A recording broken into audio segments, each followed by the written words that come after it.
prize for every game's champion, incomplete until a champion's key is inserted.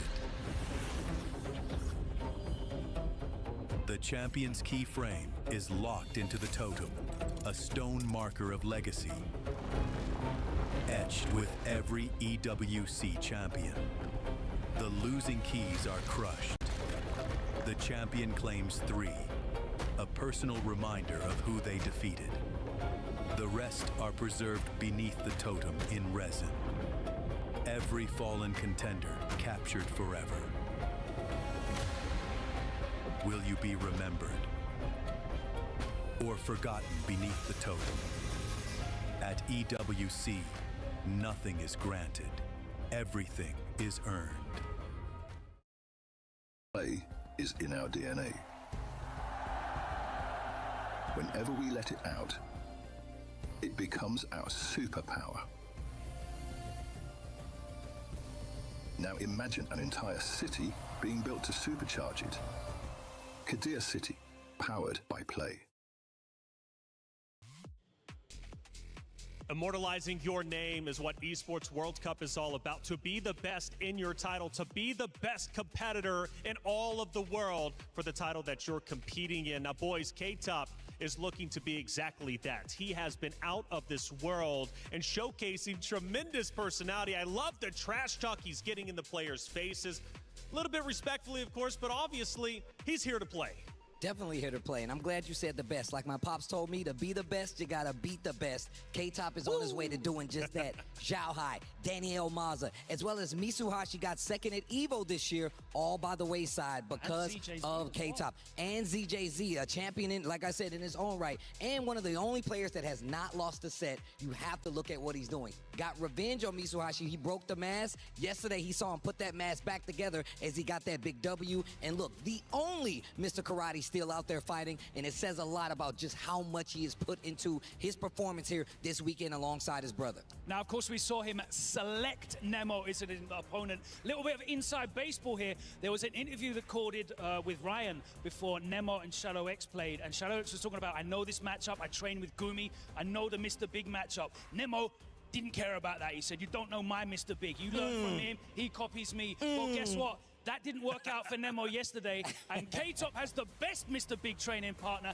his twin brother H-Dope, of course, using Mr. Big. That's why he picked this matchup. I'm hyped to see this one. Hype indeed. I mean, he was getting the crowd hype as well. One of the few competitors to truly get the crowd on their feet. K-Top representing Vitality, a big move for him because Vitality, after all, third place last year, right? So Vitality has a real chance to get some serious points to start off with their club championship race.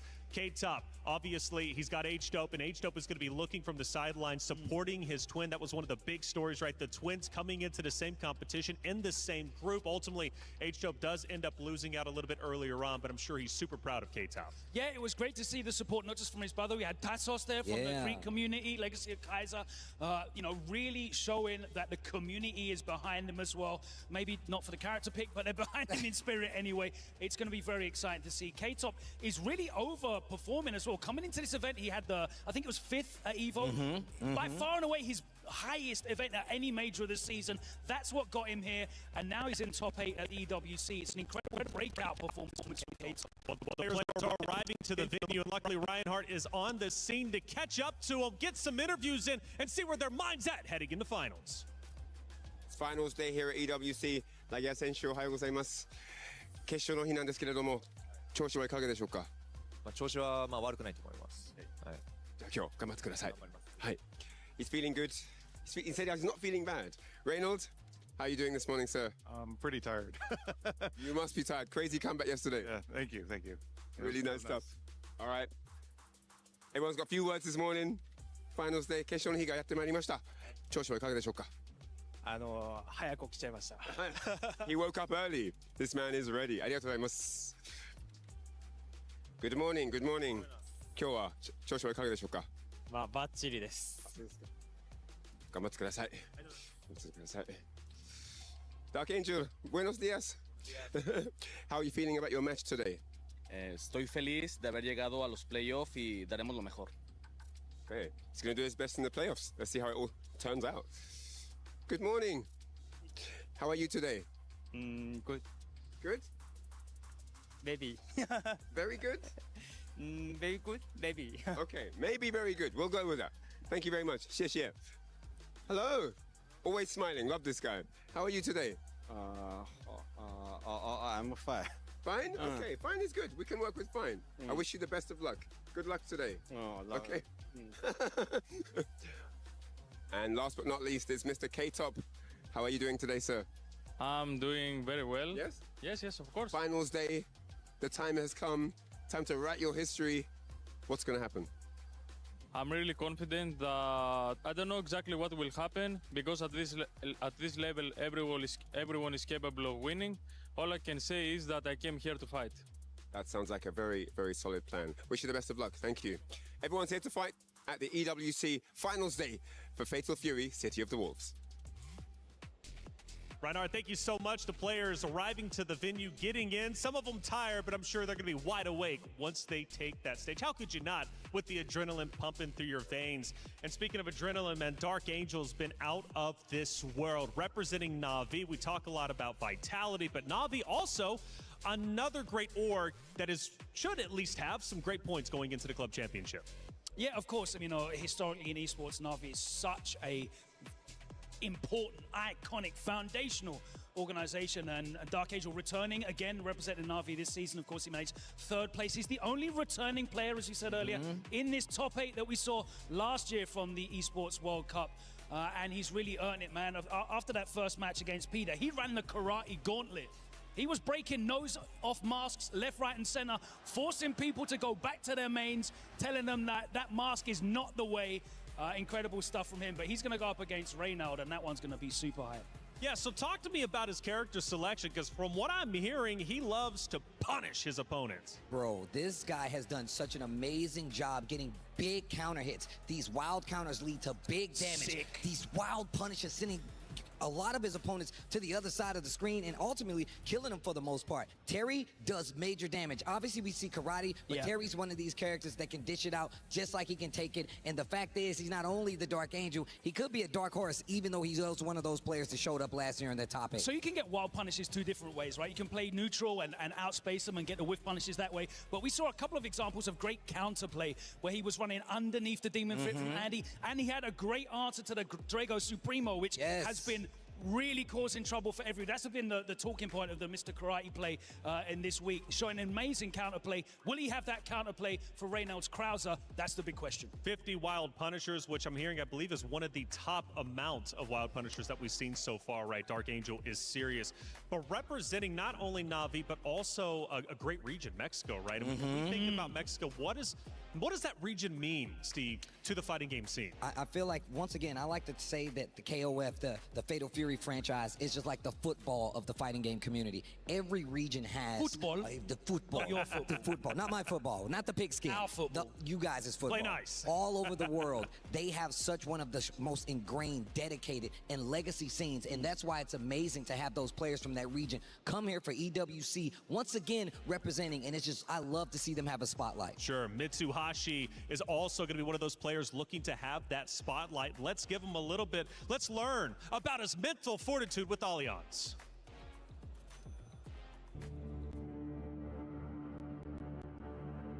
直前ってなるともう相手のことだけ考えてって感じで、それ以外は頭にないですね。なんか空から降ってきたことを実行するだけです直感です。正直こういうでかい大会回るっていう経験ほとんどしてこなかったので、ありがたいなっていうか感慨深いなっていつも思ってますね。まあその場に立てるっていうことがまあシンプルに嬉しい状態ですし、まあ自分を含めたまあ対戦相手もそうですけど、まあそのプレーを期待してみてくださる方々がいてくださるっていうのはすごい嬉しいですね、本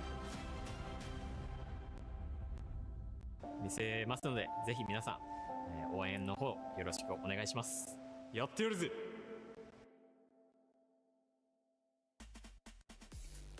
Tell you what, guys, I've become such a tremendous fan of Mitsuhashi. His energy on stage is incredible. It matches that of K-Top, but more importantly, just feels like he's just a cool guy. I didn't know that he was a Jalen Brunson fan as well.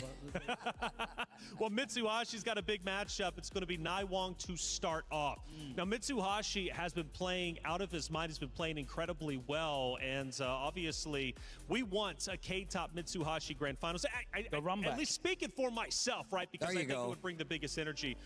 But what does this matchup bring? Naiwong has been out of this world, representing Weibo, obviously beating Zhao Hai. He's on top of the world. Can he go toe-to-toe with Mitsuhashi?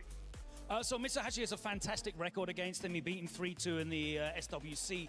And since then, they haven't met offline, but in the SCS, they've played 3 times. Mitsuhashi's got 3 wins back-to-back on him as well. So the form is definitely in Mitsuhashi's hands. There's only 1 Rock remaining now after we lost Shadowworks earlier. So it's a unique matchup with Billy versus Rock. Looking forward to it.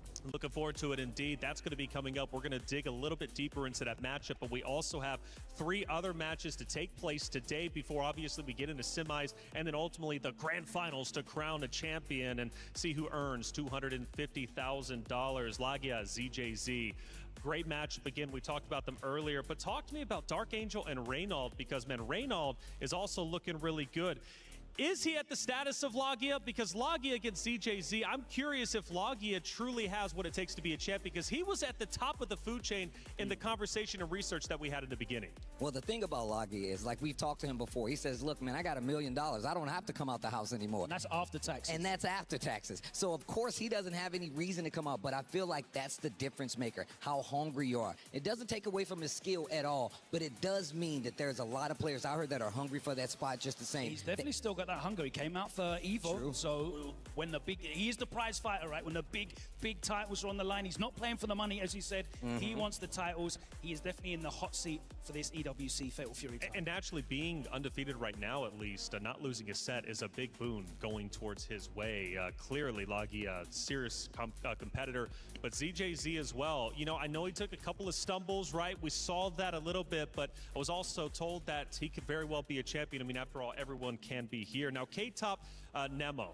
2 wonderful players, right? And you said, because this is one that was singled out right on that very stage. Oh, yeah, most definitely. The fact that he had the audacity to say, hey, I'm going to go to Nemo, and that's going to be my guy. Speaking of, Nemo's a multi-game player, a multi-game specialist at that. He's played at an elevated state in any game that he touches, and Nemo has been on stages like this around the globe plenty of times before, and he has a character that really benefits his play style, especially coming with the strong fundamentals. He was actually team captain on Sashiken Soul Kawamoto, his Street Fighter League team.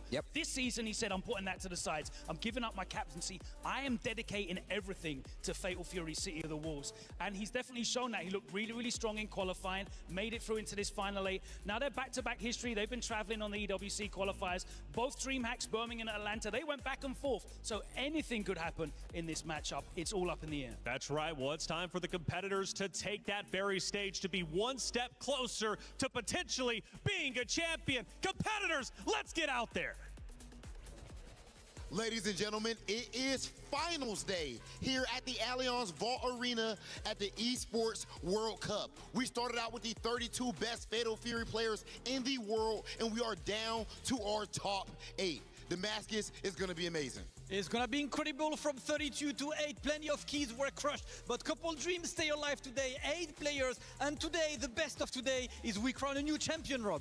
You know what, I gotta say, I can tell that it's finals day. You're looking amazing, brother. Oh my goodness, that suit jacket, calm down, Damascus. Hey, I've seen you on stage, bro. I have to match that energy. I couldn't be slacking. Ladies and gentlemen, some players that we know are not about to be slacking whatsoever. There is life-changing money on the line. $1 million up for grabs right now. And of course, the glory of being the EWC 26 champion. Let's go ahead and bring out our top 8 players.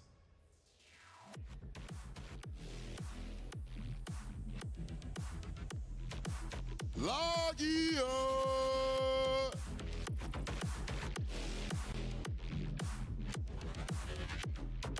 Followed by the robot, ZJZ!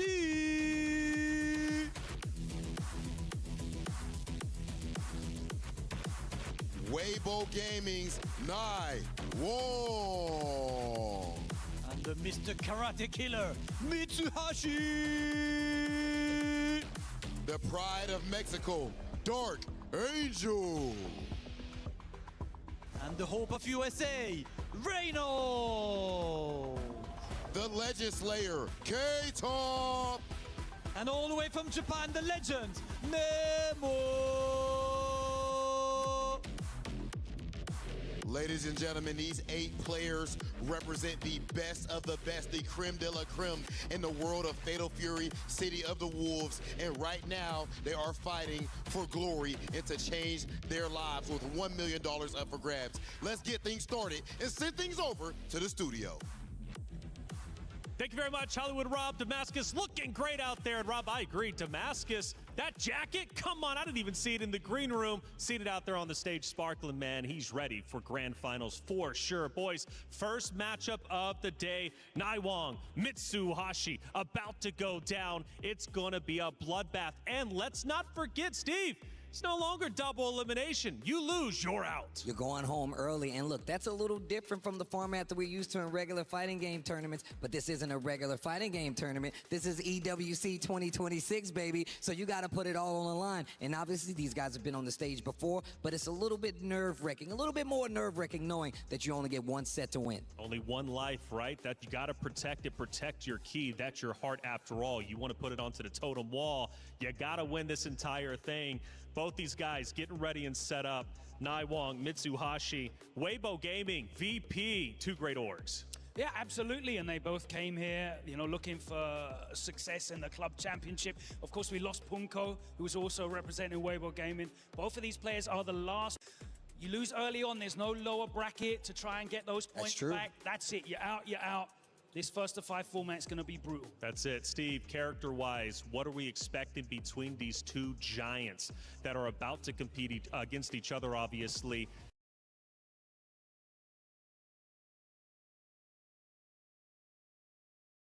Mirror matchup, differences in opinion, what do you think? I think we talk about Mitsuhashi and his defense with the rock. It's actually ridiculous the way he's actually been able to lock down. His guard canceling, his JDs have been so on point. And I feel like it's the thing that sets him apart from a lot of the top tier players here. You've seen it quite a bit across the top, but I'm looking at Mitsuhashi on the defensive side. You can't hit him with more than 2 hits before he takes his turn back. Damage cash out is crazy as well. I mean, a lot of his playstyle as well has been with punishing, but against Billy Ken, that's very, very difficult. Tough. But as you said, the pressure there, he's just defender, option selects. He is a master at that, breaking out. And the corner carry as well. He's so deadly in terms of controlling that space. So when he does get the opportunities, it's mad explosive. He's still waiting for that, talking about explosive, that big breakout result. He hasn't had a big win yet. Esports World Cup might be that one for Mitsuhashi. Yeah, that's a great talking point I was actually about to shift to, because when you think about these 2 competitors, obviously we've been hyping them up throughout each and every day of 4 days of competition. But in terms of their prestige in the fighting game scene, I mean, Mitsuhashi, you know, clearly hasn't got a big win. What about Naiwang? Where does he stand in the fighting game reputation scene?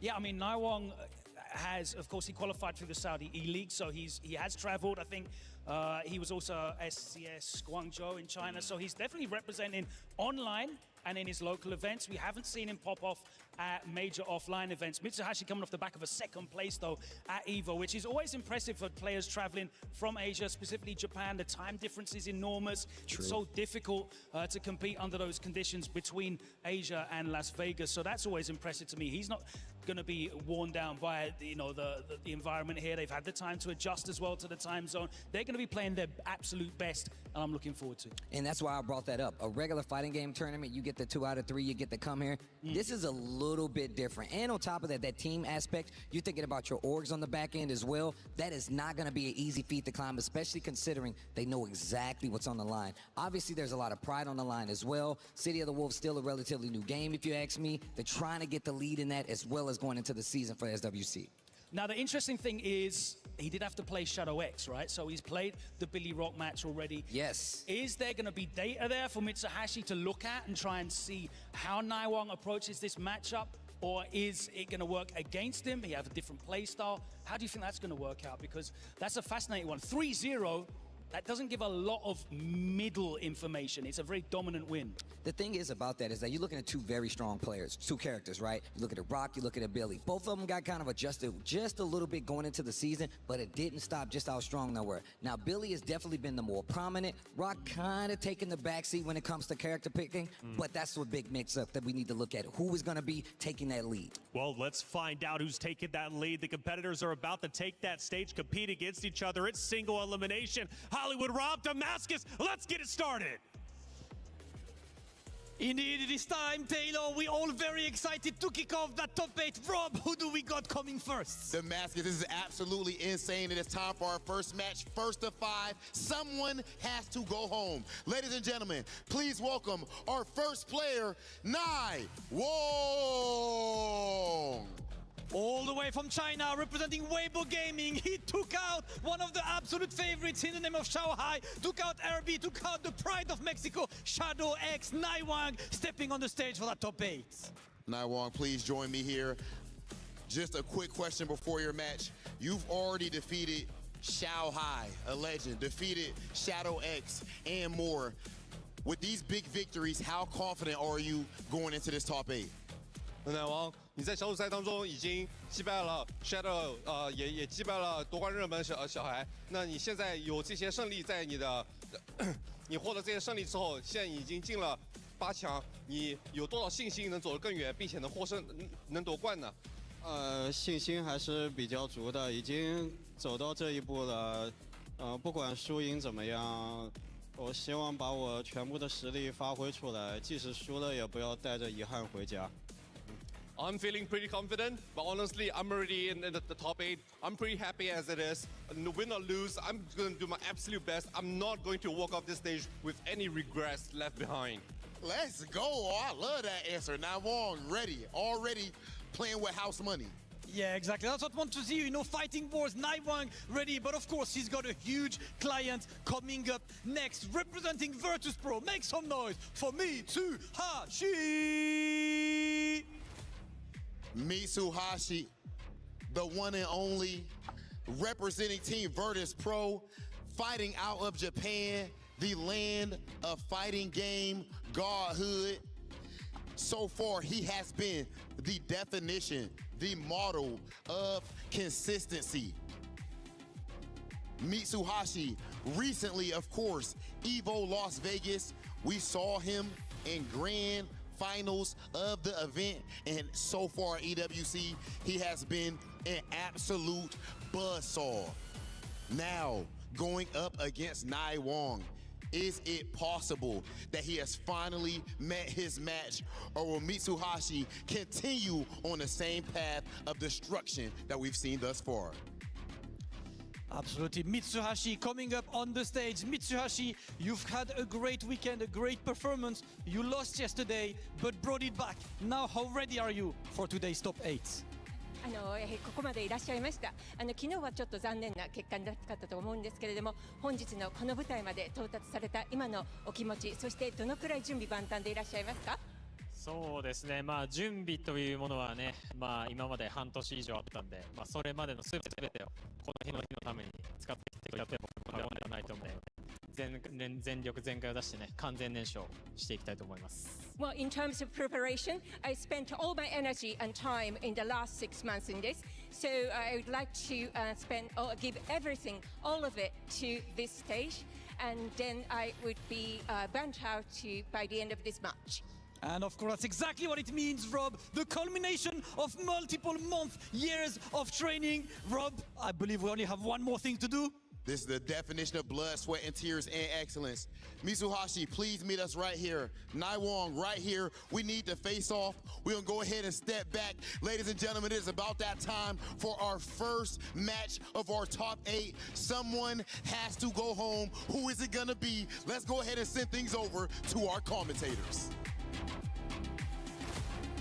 8 players, 8 different teams, 8 unique characters. A couple of 7s couldn't make us more lucky to be here to witness the first and the second, I should say, EWC Fatal Fury champion coming through later on. I am Rome himself. I am joined by the one and only Vicious. Vicious, talk to him. Yo, this is going to be the best way to start here in our top 8. Naiwang versus Mitsuhashi. A lot of things have been said thus far by everybody currently on the stage involved with City of the Wolves. What more can we ask for? The gameplay itself. We was talking about how they even got here in the first place. Mitsuhashi has been pretty much under the spotlight since his dramatic performance over at EVO Las Vegas. On the other hand, Naiwang, he's been making some pretty damn good runs himself up until this point.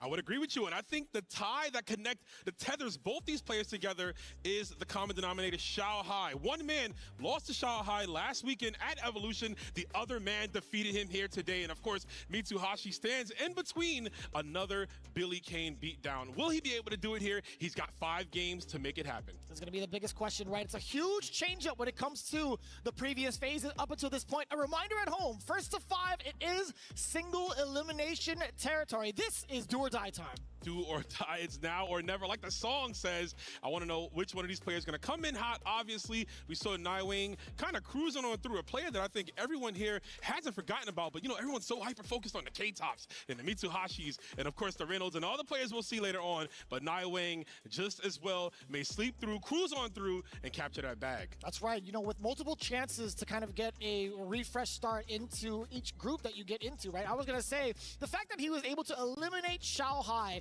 so early on in the phases should give you a big quality indicator that he is here to do some even bigger damage potentially. Absolutely. And of course, the character selection as well. Billy Kane, the thorn, the literal stick in the side of Mitsuhashi. Again, like I said, Xiaohai using that character to defeat him at Evolution. We know Mitsuhashi and how strong he is against the Karates, but lo and behold, there's only one here in this top 8, and Mitsuhashi has to go through the character that's been the biggest problem for him. I think Vicious, and I don't want to, you know, put this on any of the other competitors, but this first matchup could very well conclude who will win this entire thing.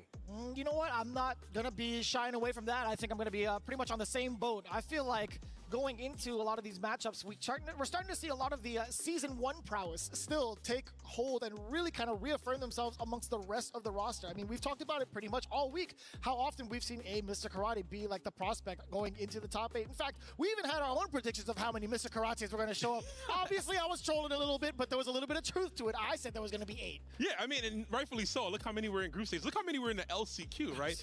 Lo and behold, all of us did fail that. I think no one picked 1. Yeah. Everyone had at least 4 minimum going into this top 8, but that just makes Fatal Fury so exciting. Even a strong move like that cannot carry you to the gold.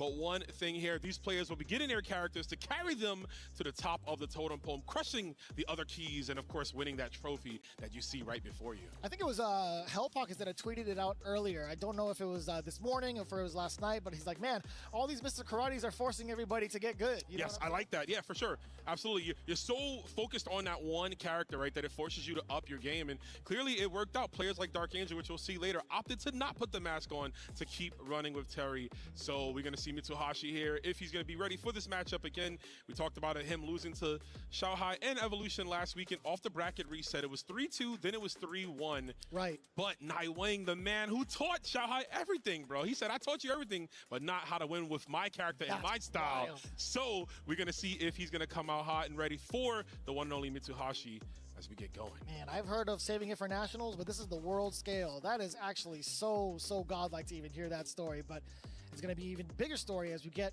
our very first set of the day going. For finals here at City of the Wolves, EWC is going to be Naiwang versus Mitsuhashi. You could expect the Billy Kane going up against Rock Howard.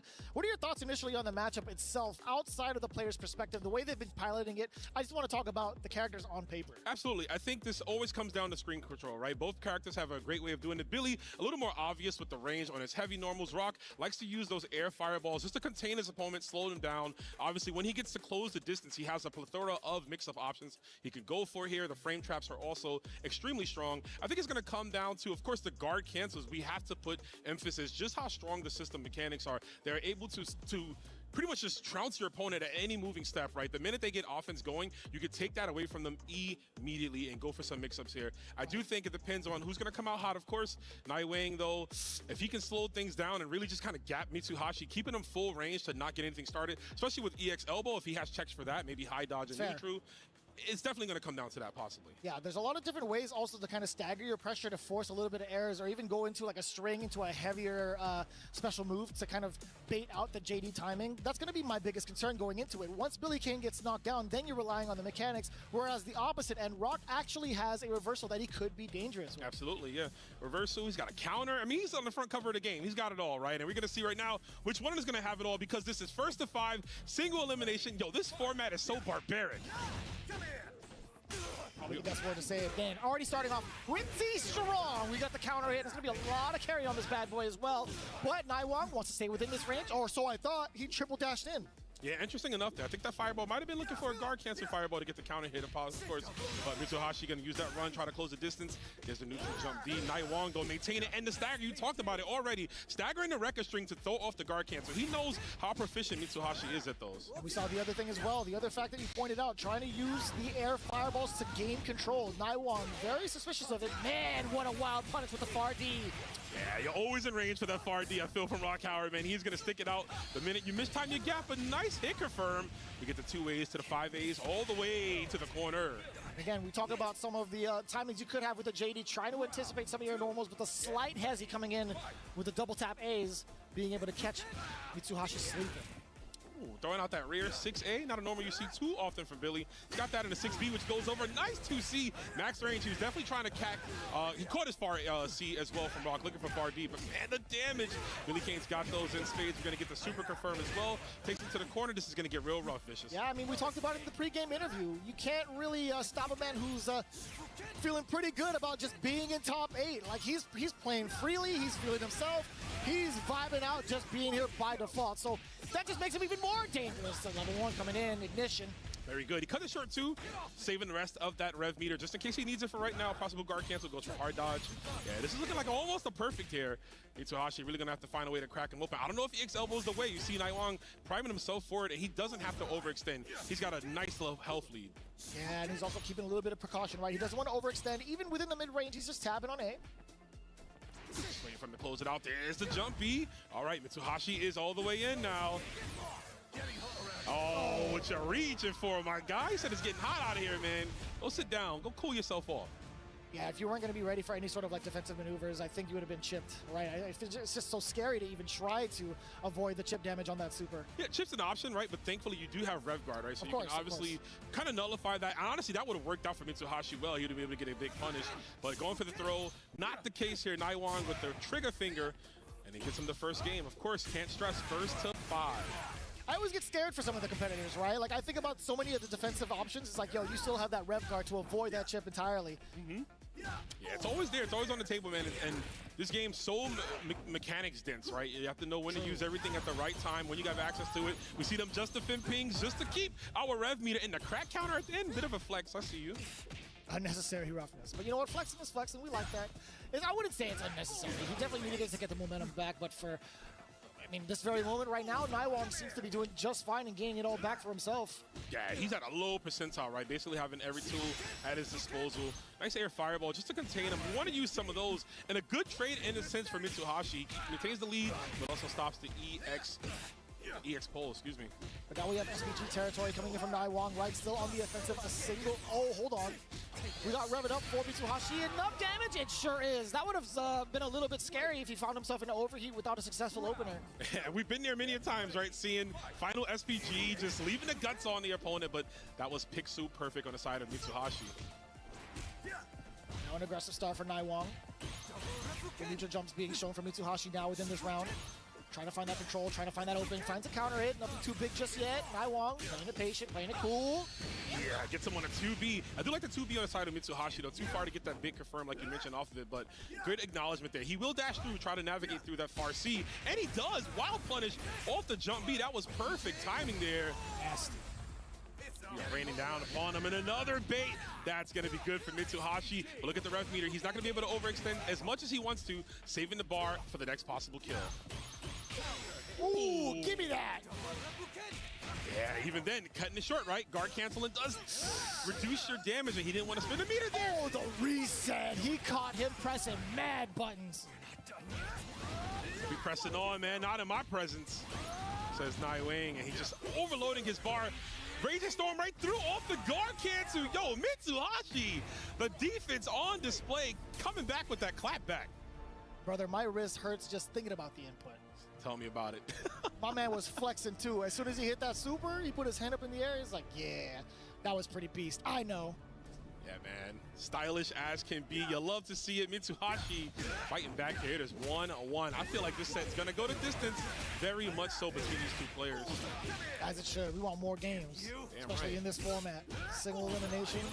You got to make it count. Yeah, this might be the only chance you get to see either Billy or Rock. Again, a diverse top 8. Interesting enough, right? How crazy does that work? Brutal, but so true. You're speaking facts right now. Yeah, just trying to find the closeout. Okay! Just a little bit overzealous in the movement. Trying to go for that special normal. Mitsuhashi on the offensive. What do you do about this as Naiwang? We talked about some of the detriments that Billy has in his kit, but we still find another opening yet again from Naiwang. Yeah, those positives, man. He's so good at just checking your kneecaps, trying to dash in. Rock players love to hit that run. Obviously, one of the few characters in the game that has one, so of course they're going to flex it any chance they get. But Billy, yet again, doesn't have enough meter to confirm off of that bar A. And look at that, the elbow. Even if it doesn't combo Vicious, it just locks him in. He gets a free mix-up, right? He can go for command dash into teleport and grab if he wants. Ooh!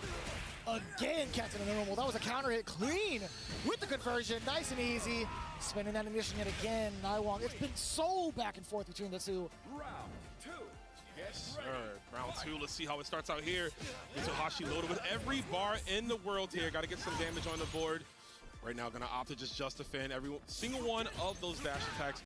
Nightwing, ooh, speaking of dashing in, but again, missing the space in the 2B, too far out, gets clipped by the Fardy.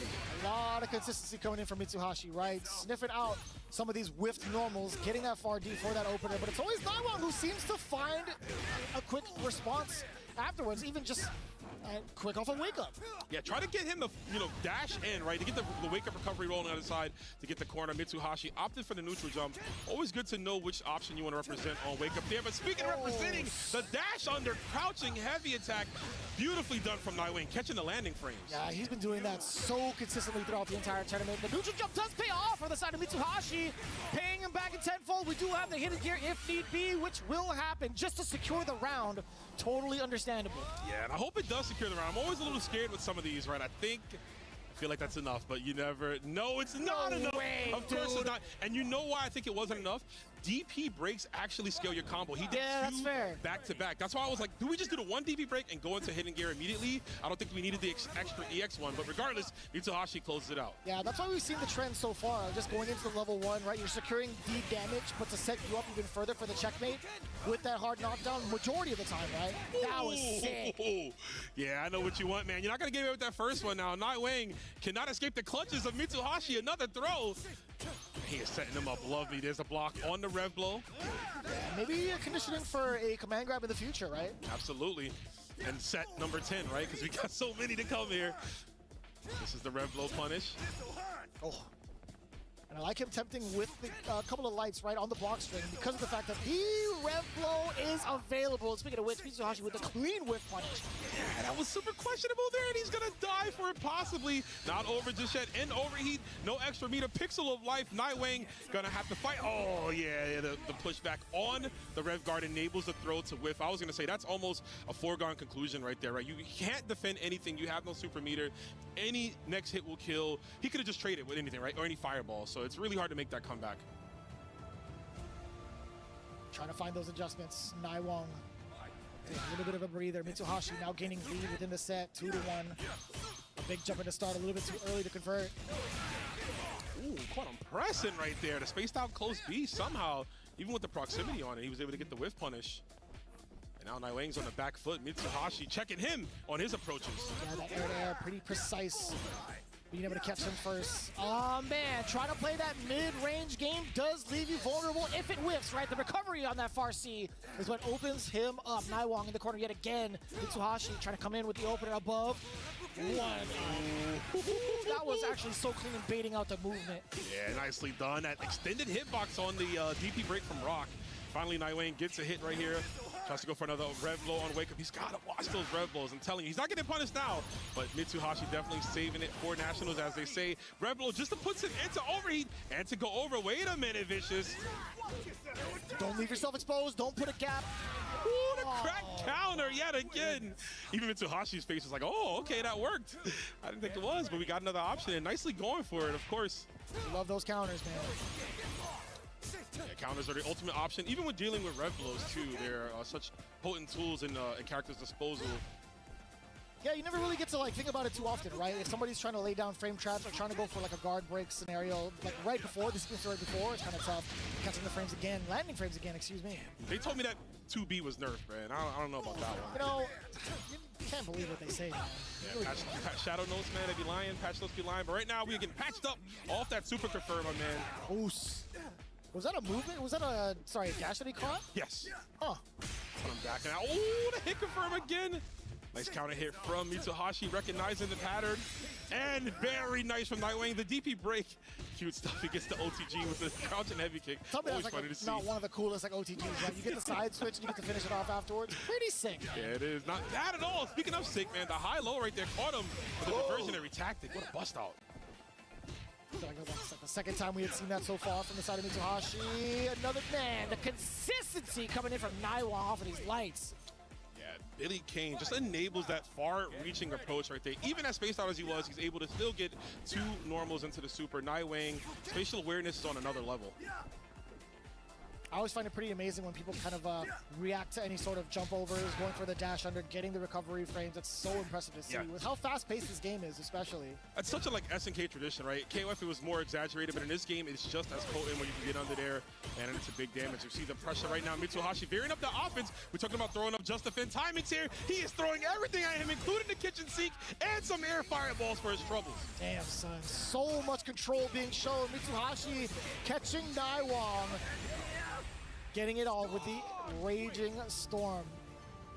So much pressure being exuded by Mitsuhashi so far, and we talked about some of the big weaknesses, right? Like how long can you actually rely on the defensive mechanics? Yeah, absolutely, man. Players are going to want to get in your head, right, and use those mechanics against you. That's what's so great about Fatal Fury City of the Wolves. Every character has access to them. It's about getting in the player's mindset and kind of almost forcing their hand, right, to give you what you want out of them so you get the win. Right now, we see Mitsuhashi looking for another quick victory. He's up 3-1 right now. It is a traditional 2 out of 3 for him, if you will, to get these next 2 matches. And I like that quick to not get conditioned. Did you see that earlier? We saw the tick throw initially from Mitsuhashi. After that second round of conditioning, Naiwang immediately pressed the button to get his momentum back. But again, being at this deficit is so hard. That wasn't a punish, he just caught him on the other side. Yeah, just wasn't blocking there. Didn't finish the combo too, unfortunately, but again, the jump C right over the stand C. Mitsuhashi, his timing, his prowess, everything is exceptional. It's like treating it like a fireball, right? It's not going to be as predictive because you can't necessarily like rely on the startup of far C to jump over. His instinct has just been so on point with catching over maybe like 2 or 3 times so far in this set. And that's, you know, having an extended set like this, you get that extra time to download your opponent even more, to really get into the intricacies of when they like to go for certain tactics. And right now, we're going all the way to the wall here. Billy Kane, super confirmed. Light him up. Yeah, that did mad damage.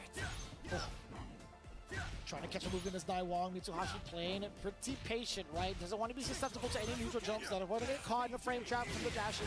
Wow, the anti-air EX uphold. Don't see it as often, right? Billy's got a plethora of other tools, but Naiwang with the flex right there. Confident, even with the high up rev meter here, the throw will not be enough. Going to leave him with a drop left. Tries to go for the diversionary tactic again. He blocked the low on the incoming. Don't worry, I definitely thought he was going to kill too. Ah, the high dodge.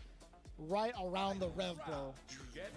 I love that. The slow in, the zoom in, really makes you feel like a dummy, right? When it doesn't work. Yeah, it depends on like what side of it you're on, right? Yeah. If it hits, you're like, damn, I'm godlike. If it whiffs or you're on the receiving end, it's like, man, I'm an idiot. I'm the worst, bro. We're so back, it's over, right? It's definitely both of those at the same time. It's definitely the I'm a genius. Oh no. Ooh. No finish though. Yeah, considering it was a counter hit, right? It wasn't going to be like a whiff punish. I like that. Using the fake elbow to just close the distance here. But Naiwing, the defense and a punish as well. Sort of confirmed there. Mitsuhashi getting opened up on his own side. Still trying to test the waters, airborne. Mitsuhashi. Now starting, he's throwing so many different looks now, right? Yeah, changing it up. Both players here adapting super well in this matchup here. Again, trying to make sure that the just defense are not a factor. We do factor in that low confirm. Gets the elbow into the X. Yeah, that was nicely done. The counter hit conversion from the close B to the far B. Ooh, swirl punish just right into the dome piece. Beautifully done from Mitsuhashi. Naiwing was expecting a jump B to go over the stand C, which is why he tried to get the 2B, but Mitsuhashi delaying the jump D even more, was able to catch him on the downswing right there. That's usually how you blow up those like anti-air low attempts. So greatly done right there. Nice adaptation. He's up 4-1. Naiwing, the Shanghai Destroyer, on the back foot here against the man who Shanghai defeated. It's the final shot for Weibo Gaming's Naiwang. Can you find any sort of solace from the pressure away from Mitsuhashi? If you get a good start right now on the opposite end, though, will we be able to answer that question at all with the amount of pressure Mitsuhashi presents? I mean, he's got to figure it out right now, right? Vicious, this is it. Single elimination bracket. You fought so hard to get here. You don't want to go as the first person of the day, but I do like that we attacked that second life bar, the rev meter of Mitsuhashi, and now he's seeing red. And if you're Naiwang, you got to be seeing green to go on the offensive here. That is just a blatant hit. Wait a minute! Not like this, dude. No way. That's a rare miss. That never happens. Ooh, but this is going to go all the way through. Mitsuhashi set point right here off the drop from Naiwing. Naiwing cannot let that deter him. Has to stay focused, has to lock in. That last round might as well been 100 years ago in the past. You are looking towards the future. We gotta focus on the present right now. Mitsuhashi getting a big jump in yet again, opening up Naiwang. What do you do on defense while you're in the corner? You gotta take them throws, man. That's what you need to do. And already you saw the ref guard animation before the fireball super came out. Naiwang is on cruise control, man. This is the best pilot possibly here, letting everybody know this might be a flying victory if he's able to get the opening here. But Naiwang fighting back there. Ooh. Oh, the noodle jump yet again, and it's Mitsuhashi being the first to move on in our top 8, eliminating Naiwang. Huge impact right there. Mitsuhashi showing his prowess yet again. This guy has been one of the most talked about players coming into this tournament, of course, off the recent performance, but you got to exaggerate there. He defeated the man that defeated him in Shanghai, defeating Naiwing. The Billy Kane pick, as strong as it was for Naiwing and as dominant as he was coming in, it did not work out. Mitsuhashi sends him home, and right now it's time to crush a few keys. Ladies and gentlemen, you see the energy. My man's Mitsuhashi, 5-1. Congratulations. Starting off extremely strong. That's the energy that you like to see right here. First match of our top 8. Mitsuhashi, please crush Naiwang's key. Much respect to Naiwang. Oh, my man got the powers going with it too. Hold on, let me back off. I'm a little worried. I don't want you to hurt Big Hollywood too. Oh my goodness.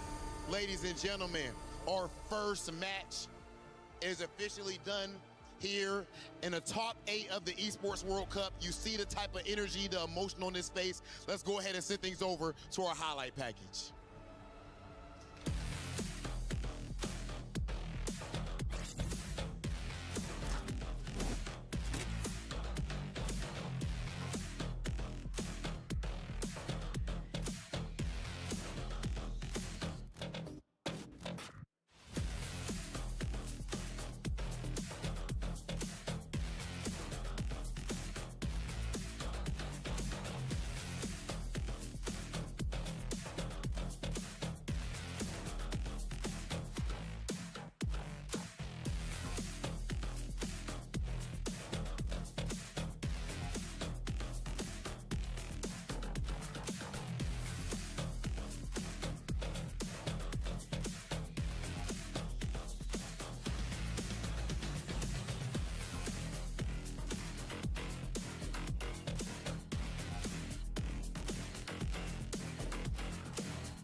One key is crushed, 7 players remain, and you know we're going all the way to the end as we are crowning a champion right now. The first match of the day is done, but we got another exciting, another juicy match coming up next.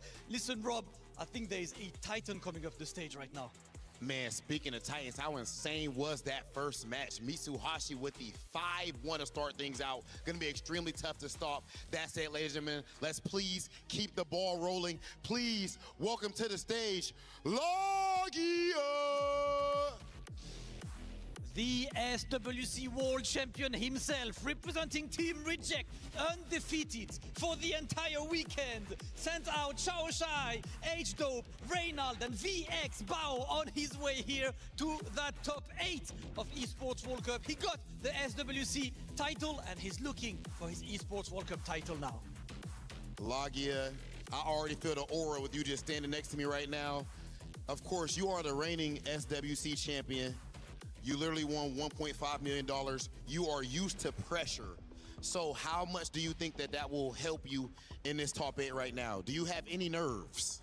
はい、もう数々の大舞台でご活躍されていらっしゃいました。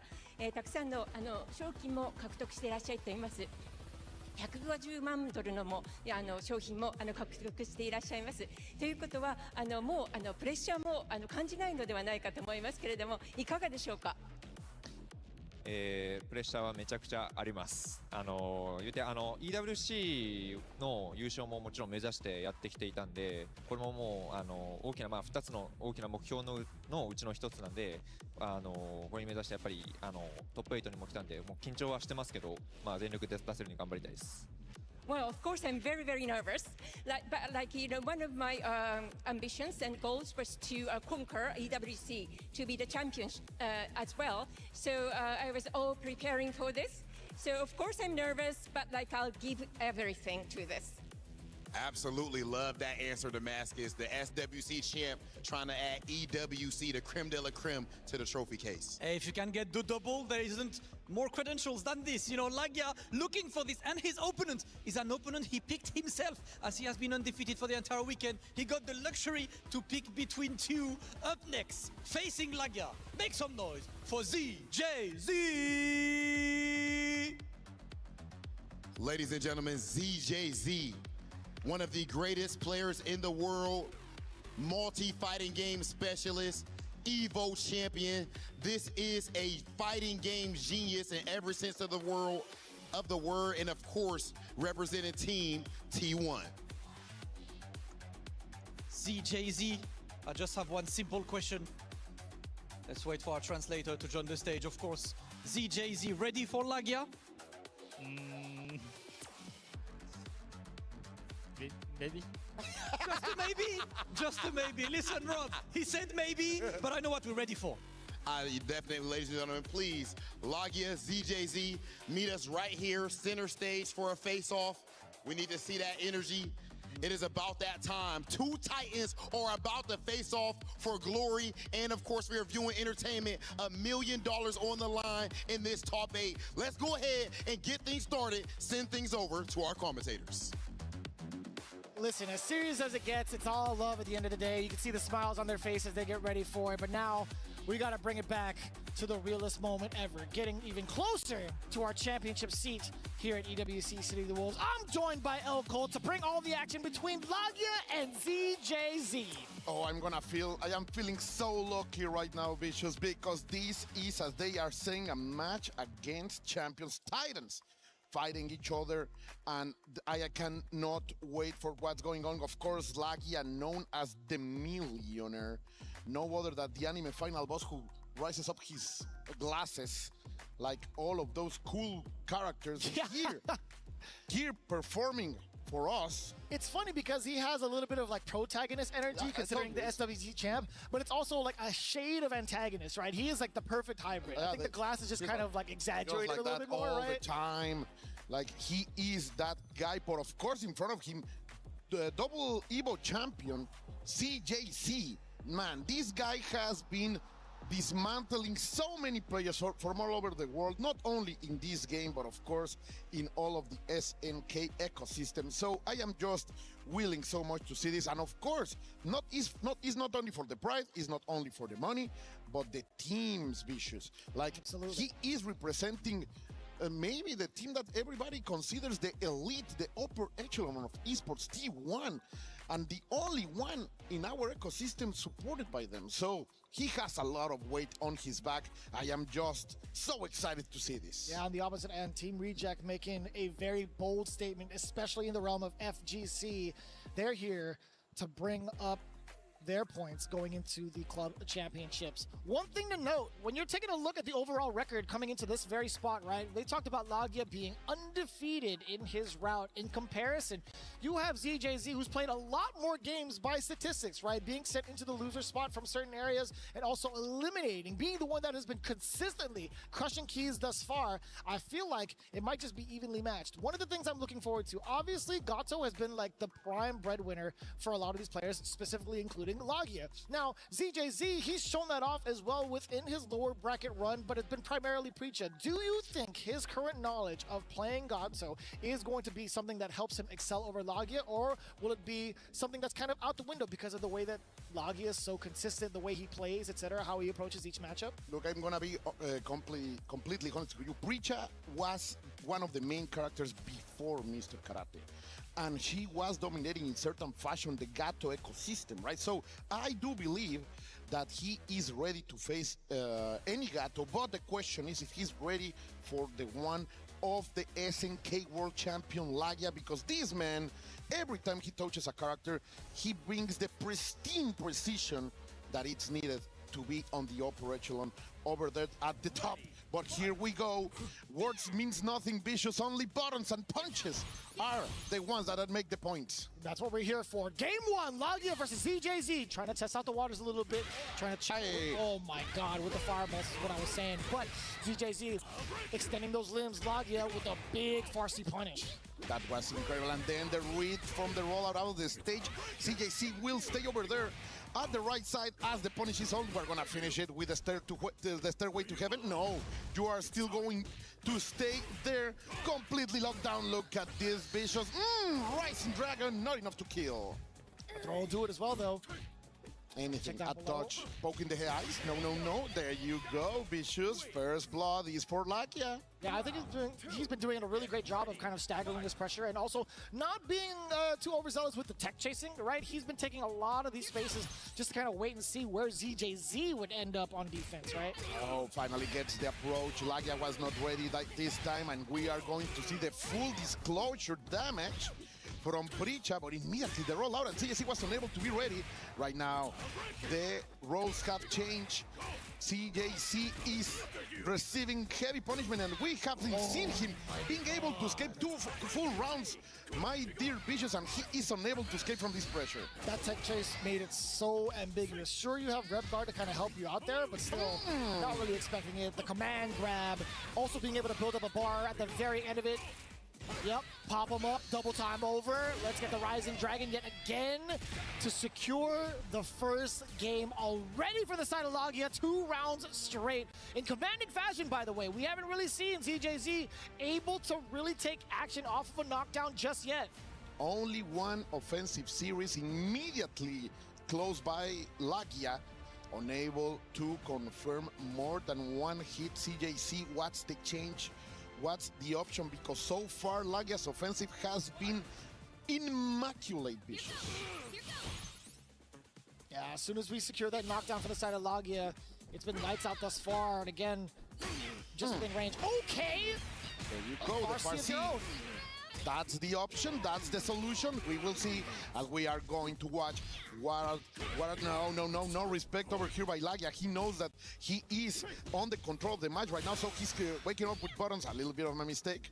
Maybe missing a guard cancel. Now he's eating those fireballs. You don't want to eat that wind, Vicious. that could be dangerous for your lungs. You know, it's something he's willing to take. It's a risk he's willing to take, right? But at the same time, yeah, forcing ZJZ, trying to get a counter poke in just outside of range. Far D being able to get this giant start. The damage is intact for sure. Lagia, if he can go for a command grab route, perhaps. No, any sort of opening in general will lead to accelerated death at that. Finally, CJC was able to break that corner pressure, finishing with the pure energy, and then the overhead. Now we're getting the mix-ups. Now he's starting to wake up, and if this man totally shakes the nerves, we're gonna see one hell of a battle. That's right, he's starting to break down the math. P equals MC squared. Able to get the hard knockdown, set yourself up for the high-low mix off of the back sway. So dangerous to try to contest. But Lagia, willing to give up that round. He's like, you know what? I can still reassess. The game's barely started. It's totally fine. This is the introduction I was looking for, right? To see who's going to be the first one to whiff the button and get whiffed. Finally, is CJC the one who lost that very long danza macabra? La danza macabra was over there. No, the players are a little bit nervous. Okay, I love the anti-air option, and the extension is just perfect. We're going to get the corner. Get out of there, get out of there. Yeah, immediately maintaining the offensive. Here we go. I see Lagia pressing a little bit of extra buttons, Vicious, but not on the defense, not on the wake-up. I think it's totally fine right now. ZJZ is trying to find an opening, trying to force it, but no, we do get a little bit of a rebuttal coming in from the crouch A. Lagia being able to extend off of the overhead, being able to link that crouch A afterwards. And now it's ZJZ fighting back. He's willing to spend some of those revs, trying to get some of those EX moves out. Oh, he's gonna get the open. That's gonna hurt. He has the bar. He has the resources. There is no fever. Expend everything. Only one bar is going to be enough. He wants the resources for the next round. Lagia knew it was going to kill. Why spend more, Vicious? Just the exact amount. No, I mean, that's the kind of character that Gato is, right? Being able to extend into these giant strings into the supers. Pretty much a lot of these characters can do that, but it's always rather deceptive to see the amount of damage being put on the board. Very important tech. CJC does not want to be placed into the corner. We get the hard knockdown and retaining the corner. Very important. Back sway. No, nothing but air. Vicious. But finally the open is here. CJC is not going to finish. He wanted to go for the reset. He's gonna take it. We are going to see both boards win at one. This is tied up, and this is what we want, Vicious. Let's go to the final game. What a rebuttal as well. From what we saw in the previous game, game number one, Lagia just immediately running over ZJZ. Now we're starting to see the young man starting to warm up and coming back, setting the pace of his own with Preacha. I'm really enjoying his utilization of like the far seat from certain ranges and also from certain timings, right? There's been moments where he's kind of like checked Lagia from mid-range and immediately dashes up for the close C instead. I want to see him kind of force Lagia on defense a little bit more, because these openings, I feel like he's getting a little bit more consistent as the rounds progress. They are testing each other, but as you are saying, it's like CJC is getting into that rhythm. Look at that, La Danza Macabra, both of them trying to find an open. That is one, but it's not fully short. Now he finally finds it. All of that cracking, all of that pressure finally gets into Lagia for a moment, and he's able to capitalize out of it, but the neutral jump is simply fantastic. Yeah, now you stay there, trying to go for the command throw, but it's a miss. So far, so good. I feel like for CJZ, being able to call that command grab out. Do you go for the side switch? No. You go for the mix instead. I like that, because you wouldn't have been securing the corner for yourself anyway mid-screen. Oh, but CJC has not been pressing buttons at that moment. Lagia has waited twice, and now he is able to be the landlord here. A lot of real estate. No, you're just going to stay there, and you're going to get punished for being ambitious. He has 2 bars. Let's see. Are we gonna spend all of the cash? Yes, of course, we're gonna go up with the golden dragon. Like the legend says, little carps became dragons. Lagia is legendary as that. Not gonna lie to you, I didn't think I was gonna be doing enough damage, because we saw like SPG range for Lagia. I thought he was gonna go into the hidden gear. He knew, bro. He's the science, the knowledge, the practice, the grind is here. That's the definition of millionaire fighting right there. He knew exactly how much damage he's gonna be doing. And this is no 2001. Yeah. Oh, thank God. Let's see. Don't take me back there. No. I'm good.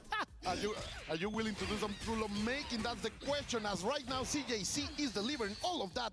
As you say, pure energy right here, getting into the frame, staying there with the empty jump. Lagya was more than ready. The shenanigans are not breaking up the Japanese Titan. Let's see CJC trying to fight for the pride of his country. Of course, trying to go forward. 41, he gets the opening. Lagya, even when he's down, he's always feeling dangerous, Bishop. Those back-to-back counter hits. CJC pretty much just hit the speed bump on the way to try to speed over towards Lagya. Oh my God, what normal did he even punish? That was wild. No pun intended. No access for the hidden gear, only one bar.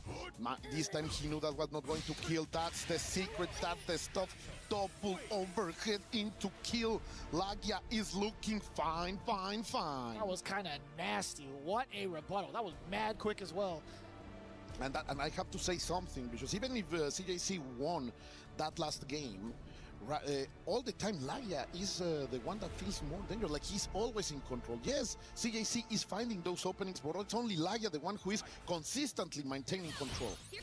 I mean, he gained it right back, right? He only has a single game advantage. Single game advantage. Excuse me, I was trying to go with something else. But anyway, yeah, CJC still has plenty of time to adapt towards what Lagya is presenting so far. I mean, I will say Lagya's defense was much more pristine in the previous match, right? Avoiding the high-low mix-up game and also avoiding some of these normals being, like, dashed up on. And not pressing buttons when he's not needed, right?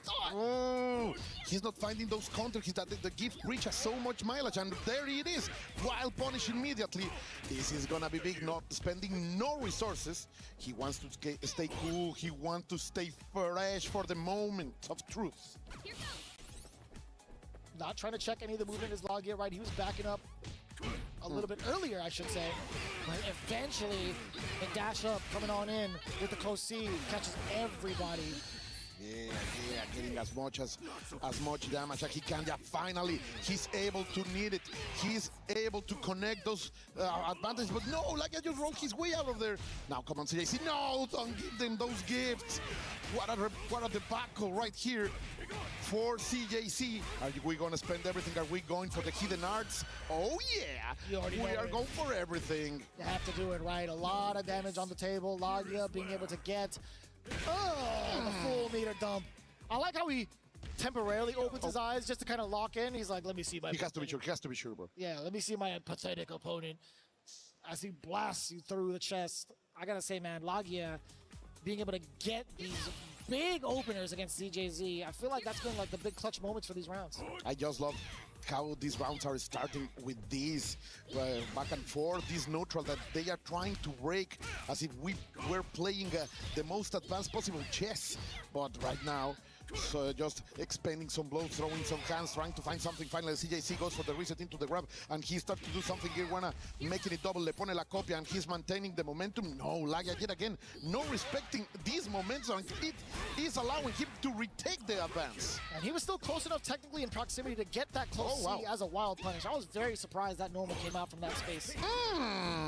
Don't approach me, girl. Ooh. Trying to extend the palm? No, sir. It's gonna hurt, you know it. To spend everything? No, only one bar. Like that's the efficient way to play Preacher, right? The scientific punch is always the best. Now we go. This is some rhythm for CJC. He will get no bar for the next round, but he gets the victory. Little by little, is he solving the problem? I see Lagya, look at that. He's so stoic right now, bro. He's locked in. I want to see what happens now coming in from Lagya. We've seen how he's been opening up these last couple of exchanges. ZJZ, he's trying to test the waters out. Now he's throwing in a couple of feints to see if Lagya would be baited into jumping perhaps, maybe trying to dash when he's not allowed to. Lagya is at a current space where ZJZ can react to a dash possibly. That is unless Lagya throws in something quicker.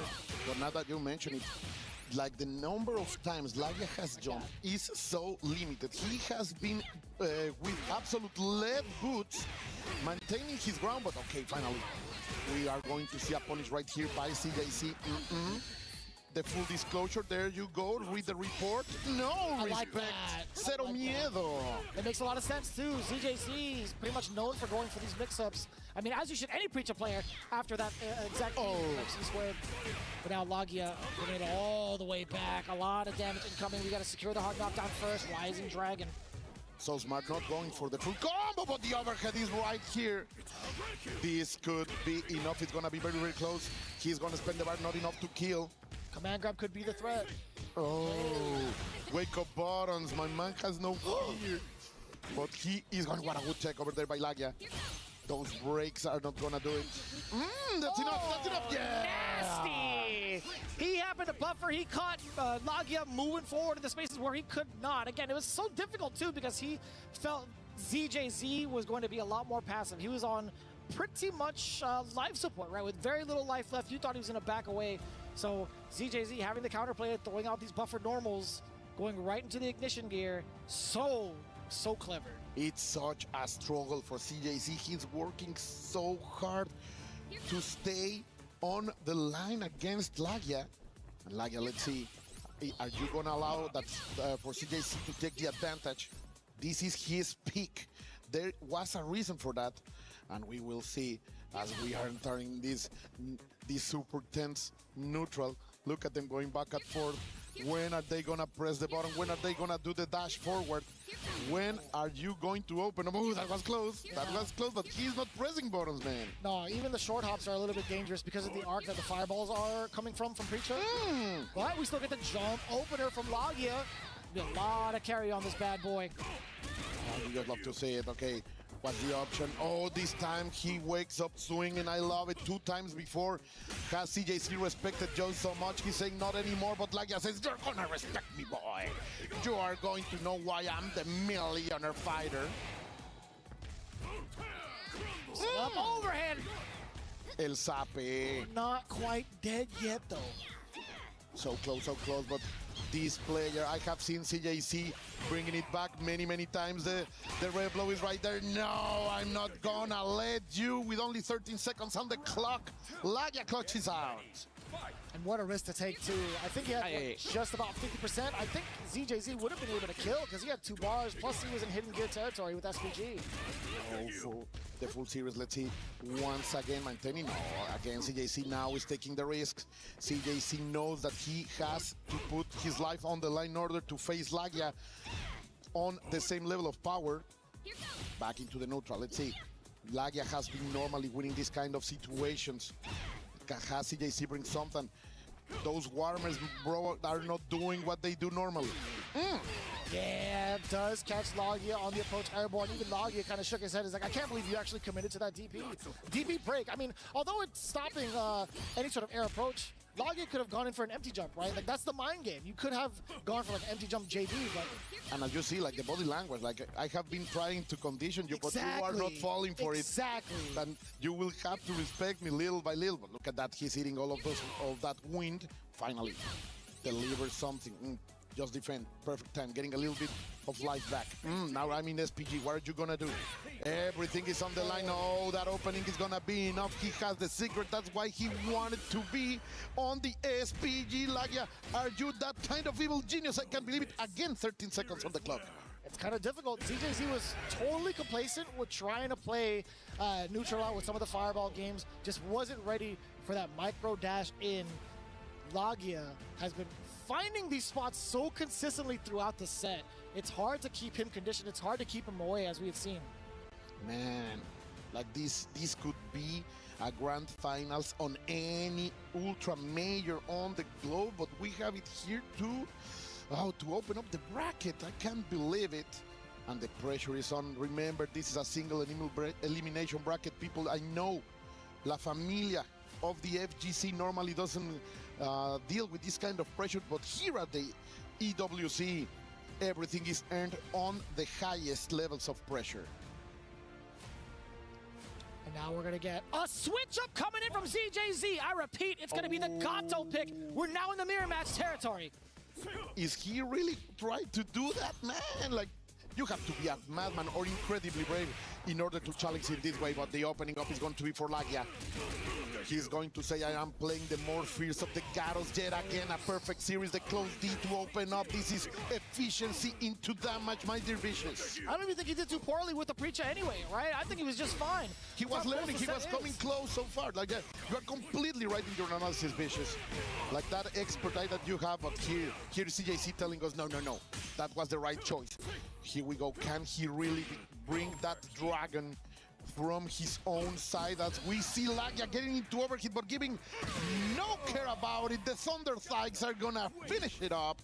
Man, Lagia playing with authority right now, Vicious. Yeah, even while in overheat, right, he's still willing to press the issue. He's willing to dash up and get some of these exposed defensive checks, right? He's going for the crouch via punch, and he's going in for the lights. Even though it doesn't lead to big damage, the knockdown is just so important for Gato, especially with the tech chasing that he's been doing.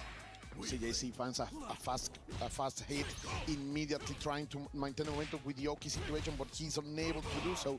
Lagia defense has been completely on point, not allowing him to connect one offensive into the next all round long. But finally here, CJC is gonna get something. Lagia on the red Gato, CJC on the white one. Keep that detail, my friends. Staying on point because these two players are giving their all for you, for your entertainment, Vicious. That was kind of wild to see. The counter hit opener. ZJZ finally starting to show some life. Lagia, what are you gonna do? Lagia, what are you gonna do? Nothing. A throw. Still alive. Oh, he read it. Finally, CJC making the prediction. What did you say? I see you. You want to say something, Bishop? No, I'm agreeing with you. I'm totally agreeing with you. That was actually so perfect for ZJZ to catch the big uppercut against Lagia. He needed one round, and he has locked in. Now in the control of Gato. I'm back again into this view. Look at that dance, man.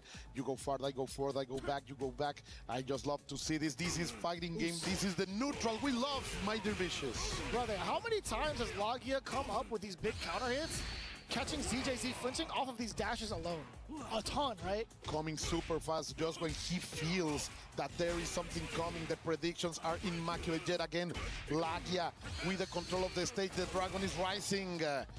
One more opening. What is gonna CJC do? How can you respond? You're gonna get a throw. Another one that would kill. No, not like this.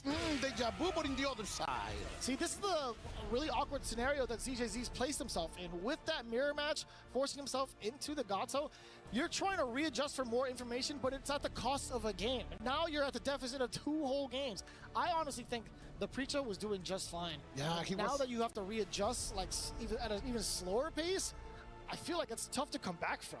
I'm gonna say something, and as a Preacher myself, I'm gonna say sometimes it feels that she's a little bit predictable, and Lagia little by little was getting CJC into that square when he could not be creative. Like, we know that Preacher has that amazing set of pressure, right? That you go for something crazy each time you find that knockdown. But Lagia denied that completely, and he's gonna stay with Gato. There is no more science for CJC. He will have to stay with this character. Damn. Man, as you say, I don't know if it's the right choice, but I hope the best for him. Yeah, I agree with you. I just hope that he can find these adjustments sooner rather than later. I don't think he's going to have another chance if he takes that L, obviously, with the first to 5, right? But right now, ZJZ is trying to set the pace as well, but Lagia is too active right now. Look at the speed he's playing at. Lagia's been in 6 gears. ZJZ barely taking Gato out the garage. And the spacing, bro. He's always in the perfect maximum range for those Cs, finding them each time and next. Let's see.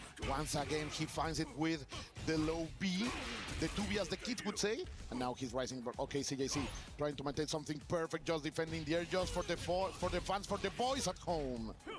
Oh, you tried to set yourself up for a far C punish. Lagia already airborne, and now looking at match point to move on. I am just as excited as that Mars people enthusiast over there. Yeah. Don't believe the lies. They are real Vicious. Oh, I've seen it. I've definitely seen it multiple times, and it's taken multiple quarters to get to that point. ZJZ getting the first opener against Lagia. He needs this. He needs this. Good way to change things up. And now you have the chance. Come and throw. No! Tell me that wasn't sick. Perfect timing, Vicious. He's able to catch the side switch. Bang! The chiropractic adjustment. That's what CJC, what a disgusting, that cross of Vicious. That's what we need to see from CJC. Let's go, let's go. One more round. I genuinely thought he was going to stay on the same side. Damn, Sonya's going to dash him into his face. Getting the close C, counter hit, explosive start for Lagia. Micro dash forward into the Dragon Fang. Get that hard knockdown. What's the setup? Oh, trying to go for the lows. CJC was more than ready. on the center of the stage right now. CJC is trying to walk away from the corner. We are going back into the never-breaking neutral. CJC goes far with a sweep. That's a big button to attempt. I love it. It's the first time we've ever seen it all set, right? Yeah. For either of both of them. Oh, but like, no, he's gonna drop it. Let's be careful. Perfect defense over there by CJC, even getting a little bit of extra life, but he needs to press on the brakes right now because he is on match point. Oh, being able to bust out with the invisible DP. Right back at you, says Logia. Big hand. Let's see. Let's witness them. Ooh, look at the SPG ready from the side of ZJZ, trying to dash up Logia. Trying to maybe catch a whip punish, and he does exactly that. Hook, line, and sinker. Plenty of damage on the table. Pure extension. Just like that, destruction. Logia moving on over ZJZ, scoring 5 games to 2. What a dominant fashion for this man.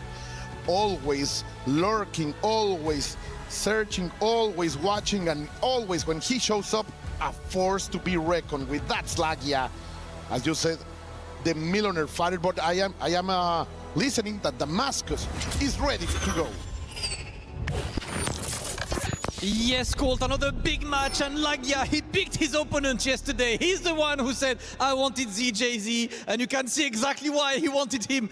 Dismantled his opponents. Logia moving forward, he knows the path is clear of both Xiaohai and Goichi, so for him it looks like a golden opportunity to get yet another massive title without his biggest usual contenders. It is time for another key to be crushed right now as ZJZ exits the stage, and time for Logia to crush his opponent's final dreams. ZJZ has been through the trenches on player who had 2 losses to qualify top 8, but unfortunately, ooh, this one was big, brother. My gods. This one hurts. ZJZ out of the tournament, more dreams shattered, but Logia still very much in, will move forward and will be back later in this tournament. Still a chance for Team Reject to claim the big title. Logia winner. Let's take a look at the match highlights.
Two matches down, 2 more to go before we head into our semifinals, but they did not disappoint. However, one was relatively close, the other was a barn burner.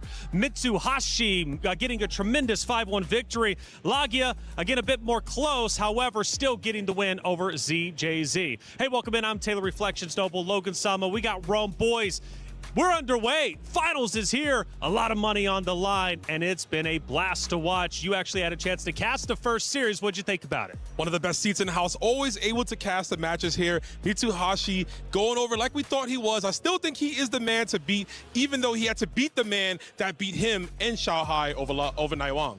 And it was such a dominant performance. Whatever spacing it was on the screen, outside of that range with the whiff punishes, inside of that range, taking the pressure as well. The just defense was incredible as well. He just dominated at every position on the screen. Which is great because Mitsuhashi, love his attitude, love his demeanor out there on the stage. And personally, I would love to see K-Top, right, go into the grand finals to play against him. However, we take a look at our bracket, how it's shaking up now.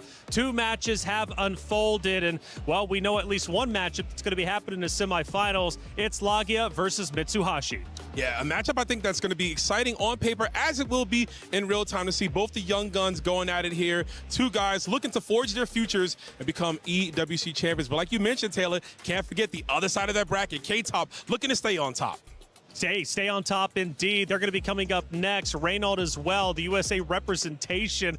Well, you know, a couple of us, at least in the green room, hoping that he's going to be able to perform well and push forward, but it's not going to be easy for him by any means at all. We're going to be crushing keys all day long until there's only one key that remains. And, well, for Naiwang, unfortunately, his key was crushed. Let's listen in to his post-match interview. Falls victim at the hands of Mitsuhashi, who played a very, very solid game there in that best of 9. I want to ask Naiwang, what was the most surprising thing in the match versus Mitsuhashi? 那我首先很不幸，你止步8强，然后这个前面输给了Mitsuhashi，能不能跟我们也说一下，就是 Mitsuhashi 这次跟你的对决当中，哪一样东西是让你最惊讶的呢？就是最意想不到的？是在那个防守上面，就是他一直把距离控得很好，然后。我一直没有造成一个比较有效的进攻，然后导致就是可能机会就比较少吧。然后我也想了一下，以后会针对这些再继续改进。I'll say the most surprising thing is just how well his defense was. He, not just his defense, but his distance control. It was spectacular. Yeah. It created a lot of problems for me, where it nullified a lot of my offense, and I couldn't really find much opportunities to be able to, put aggression on him. So I think this was definitely one of the things that surprised me the most, and it's something that I'll be focusing on in my future game and practice on. All right, thank you very much for that elaborate answer. You can't say Naiwang didn't give it his absolute best. He played phenomenally well during the previous days of competition. Unfortunately, his run ends, but let's celebrate the fact that he did, in fact, make top 8. Yeah, I mean, he did the best he could, obviously, fighting all the way through the loser side in the first side of group stages. Got to give him the props, getting all the way here on his own way. Yeah, definitely indeed. Again, great series overall as a whole, but Mitsuhashi just looks so incredibly strong as he continues to do so. I swear his confidence is through the roof at this point in time, and he wants to go to grand finals. And again, there's that flair that I love seeing in Rome. He's always giving it to the crowd. Yeah, the kid is super expression, and you'll see it all the time in his play. I love it. Again, we talked about the defense here, and even Naiwang had to represent it in the interview. He said, I could not crack the man. His defense, it unfolded me. He had a solid foundation, and I could not get through it. Yeah, he wasn't able to keep him out either, right? The whiff punishes were sensational. The short hops over with the light kicks to get over the quarter circle punches. There was no zoning, and when he did get in, there was no pressure. The just defense option selects were there. I think there was a moment when he did double JD into the super. That got everyone hyped backstage. I'm sure you guys popped off on the desk as well. And then you can see, look, he's been value all week long, skipping down to the crusher, crushing some dreams. But getting to this one, ZJC starting with the Preacher, he's had trouble in the Gato matchup in terms of his character selection. He started out with Karate, I think it was, against Buko, then went to the Preacher, started off with the Preacher here, then went for the Gato mirror. He kind of doesn't seem to have a correct approach for this. And as you know, Logan, in our sport here, that usually means trouble, right? If you're cycling through the character selection screen constantly, you're looking for that answer. Unfortunately here, Lagia was steadfast in his approach. Even with the different character approaches from ZJZ, Lagia had in his spades. He was the victor here. You see ZJZ right there pondering. He said, oh man, I think it's over. There's no one else to pick. Let me just shake the man's hand. And we'll have to talk about this later, but Lagia are going to be going up against Mitsuhashi. Mitsuhashi had trouble against Punko. He's definitely going to, have trouble later on. Maybe so, but hey, we're going to have to find out, because later on is going to be our 2 other quarterfinal matches. But I don't know if you know this, Rome, or if the casters knew this, but we were actually recording all of you guys during those matches. Let's tune in to see what emotions were flaring up as the casters were casting. Don't look. That second life bar, the rev meter of Mitsuhashi, and now he's seeing red, and if you're Naiwang, you got to be seeing green to go on the offensive here, as you're going to do. And that is just a blatant hit. Wait a minute! Not like this, dude. No way. That's a rare miss that never happens. Ooh, but this is going to go all the way through. Mitsuhashi set point right here off the drop from Naiwang. Naiwang cannot let that deter him. Has to stay focused, has to lock in. That last round might as well been.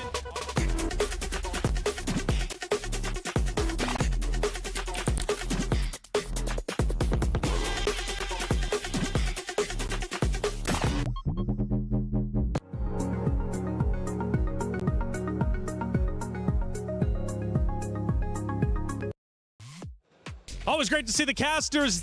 Look, even though they might not be in camera all the time, the emotions are still flaring because, well, they got to make you feel the emotions at home, and they do that each and every game. Hey, check it out. Rome is gone. Rufamonga, you're back. You were here for the first days, and now you return for the finals. How you feeling? Hello. Yeah, we're back. We're some great matches there. Lagia being dominant like he was before. Actually, before anything else, I just want to give a big shout out to K-Top from a few days ago. We love this. Because Xiaohai has like very credible claim to being the best of all time. That's right. To beat him, great. Right. To beat him in an SNK game, wow. And to beat him in a mirror match.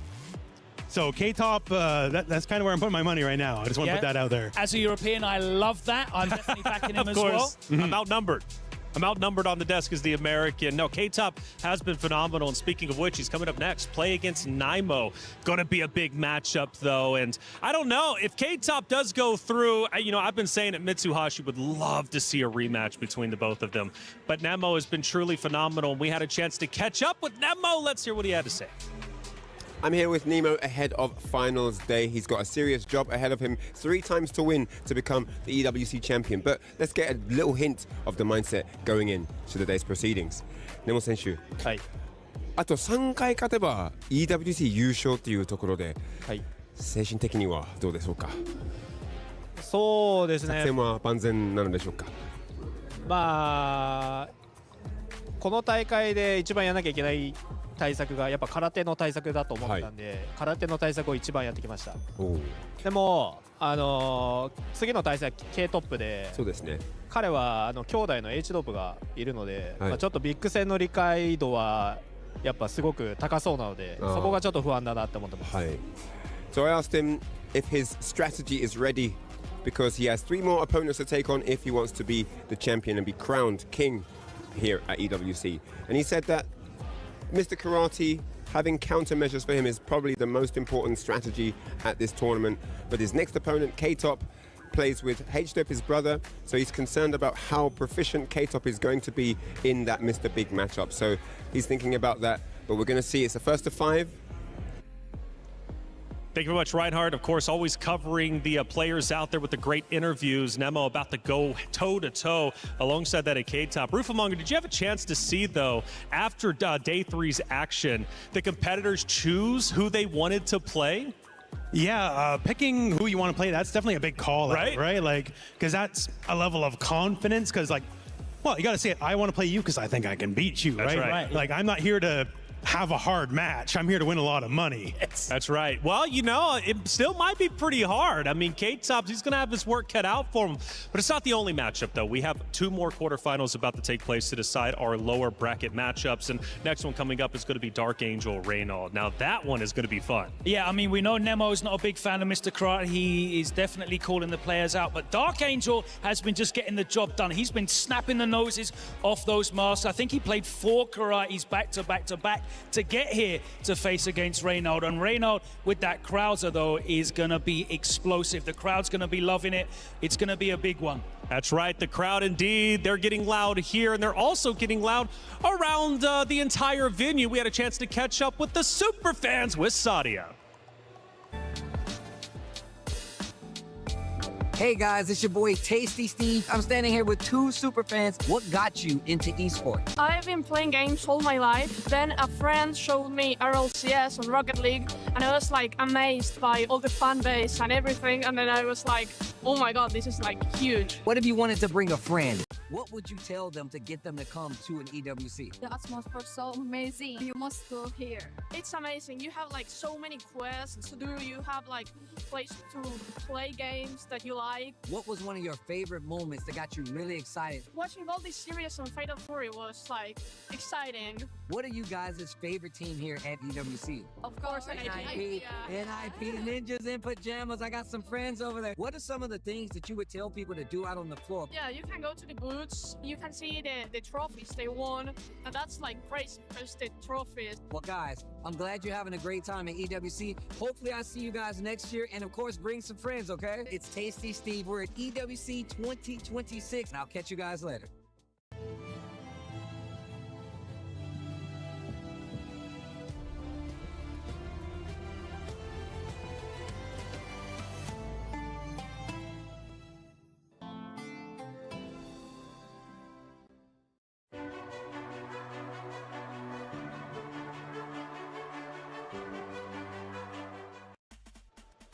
Two more matchups to determine who moves forward into the stage to get the next matchup started. Hollywood Rob Damascus, take it away. Ladies and gentlemen, we are on a dead sprint to our final so that we can find our champion for Fatal Fury City of the Wolves. That last match, Damascus, Logia, absolute masterclass, showing why he is the SWC champ. Absolutely love that. Dismantle his opponent. He picked the opponent yesterday. He was like, that's the guy I got to read on. And he showed us exactly why he picked the opponent. Excellent play. Masterclass from the SWC champion. But it's time now to go for our third match. And this guy, I think, is the crowd favorite coming up. Definitely, I would have to say so with all of the trash talking and immaculate play. Without further ado, ladies and gentlemen, welcome to the stage, Kaito! All the way from Greece, and he represents Team Vitality, one of the most popular teams around. You know the fans are gonna be around for Team Vitality. K-Top, who took down Daniel Maza, Shao Hai, CJZ and Mitsuhashi. An absolutely incredible run, and it's time to continue it in style. K-Top, right now, your dreams are right in front of you. You're one of the youngest players that we have here, yet you seem extremely confident. Let us know what your emotions are in such a huge moment in your life. This is like one of the best days of my life. In order to make it here to the EWC Top 8 for Fatal Fury City of the Wolves is definitely a dream come true, and I'm gonna try my best to keep living this dream. Let's go. Ladies and gentlemen, K-Top, the one and only. I'm loving this energy, Damascus. Absolutely, energy is there. You know, the crowd will give it in style as I see the Vitality fans here and around. But his opponent is a big client that he picked himself regardless. One of the absolute legends of fighting games, Saishunkan Seoul Kumamoto's very own, Nemo! Nemo. One of the OGs from the Japanese FGC with success in multiple titles. That cold stare has looked into many opponents' souls and of course snatched them right after. Nemo is ready for his next match. Always ready. Nemo, I have a very simple question. A couple months ago, you announced on your stream that you would stop playing other games to focus on Fatal Fury. Now you made it all the way to top 8. The training paid off. How happy are you about that? 数ヶ月前にもうフェイタルフューリー一本でこれに特化してやっていくんだということを発表されました。そして今このような大舞台に立ってトップ8も突破しこのような状態にいらっしゃるわけですけれども今どのくらい満足していらっしゃいますか？そうですね、ゲームを一つに絞ってやってきて、でこうやって画廊伝説で、EWC トップ8入れたことはすごく嬉しいです。でやっぱりそのチームに貢献したい気持ちはすごく強いのでこのまま優勝を目指して頑張っていきます。Well, I'm so glad that I've made the choice to focus on one game in Fatal Fury and using Agao, and you made it to top 8. So I have a very strong sense of duty to contribute to my team. So I'd like to carry on making all my efforts into it and become the champion. And if there is one man who can deliver, it is definitely Nemo, Rob. Okay, Nemo and K-Top, there's only one more thing that we need. Please meet us right here, center stage, for our face-off. Ladies and gentlemen, again, first to 5, single elim. The man standing across from you, K-Top, standing across from you, Nemo, is trying to send you home, and there is only one way to stop him. It is time for K-Top versus Nemo. Quarterfinals EWC 2026 Fatal Fury City of the Wolves. It's your boy Tasty Steve El Colt on the mic. How goes it, my guy? Oh, so happy to be here with you, with the tastiest of Steves. Ah, yes. I am so happy right now. Look at those. Did you look at those eyes? Did you look at those eyes? That's eyes are of hunger, of ambition, of desire. Oh man, this is going to be amazing. K-Top defending the land of Europe against all of these invaders, of course. Oh yeah. For vitality, that's so important right now, Steve. Last year they came short for a little point. Right now, this game will be the first one to deliver points to the championship title. I like and that. If they do this with all of the Falcons out, that could give them the final victory for those $7 million. Yeah, that team championship, bro. You really want that. That club championship, I should say, really is something that all these orgs are looking for. But of course, K-Top, Nemo, more concerned about getting this dub in front of them because this is only a small step in being a champion here for EWC and Fatal Fury. But I'm telling you right now, K-Top versus Nemo. It's going to be the Karate versus Mr. Big. This is a matchup. We've seen it a couple of times. Of course, Mr. Karate, the hot commodity out here on the streets. However, Mr. Big is also pretty big in his own right, yeah? Only one of them made it. Only one of all of those Mr. Karates made it here. And before we start, I just want to take a moment, dear Steve, in order to say, Goichi-san, oh, Daijini.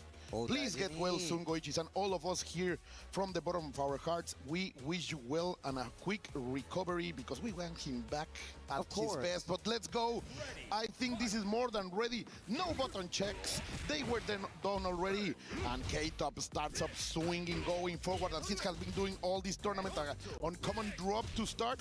But using that Fardy in order to bring even as an anti-tier option, Steve, he is establishing his game already.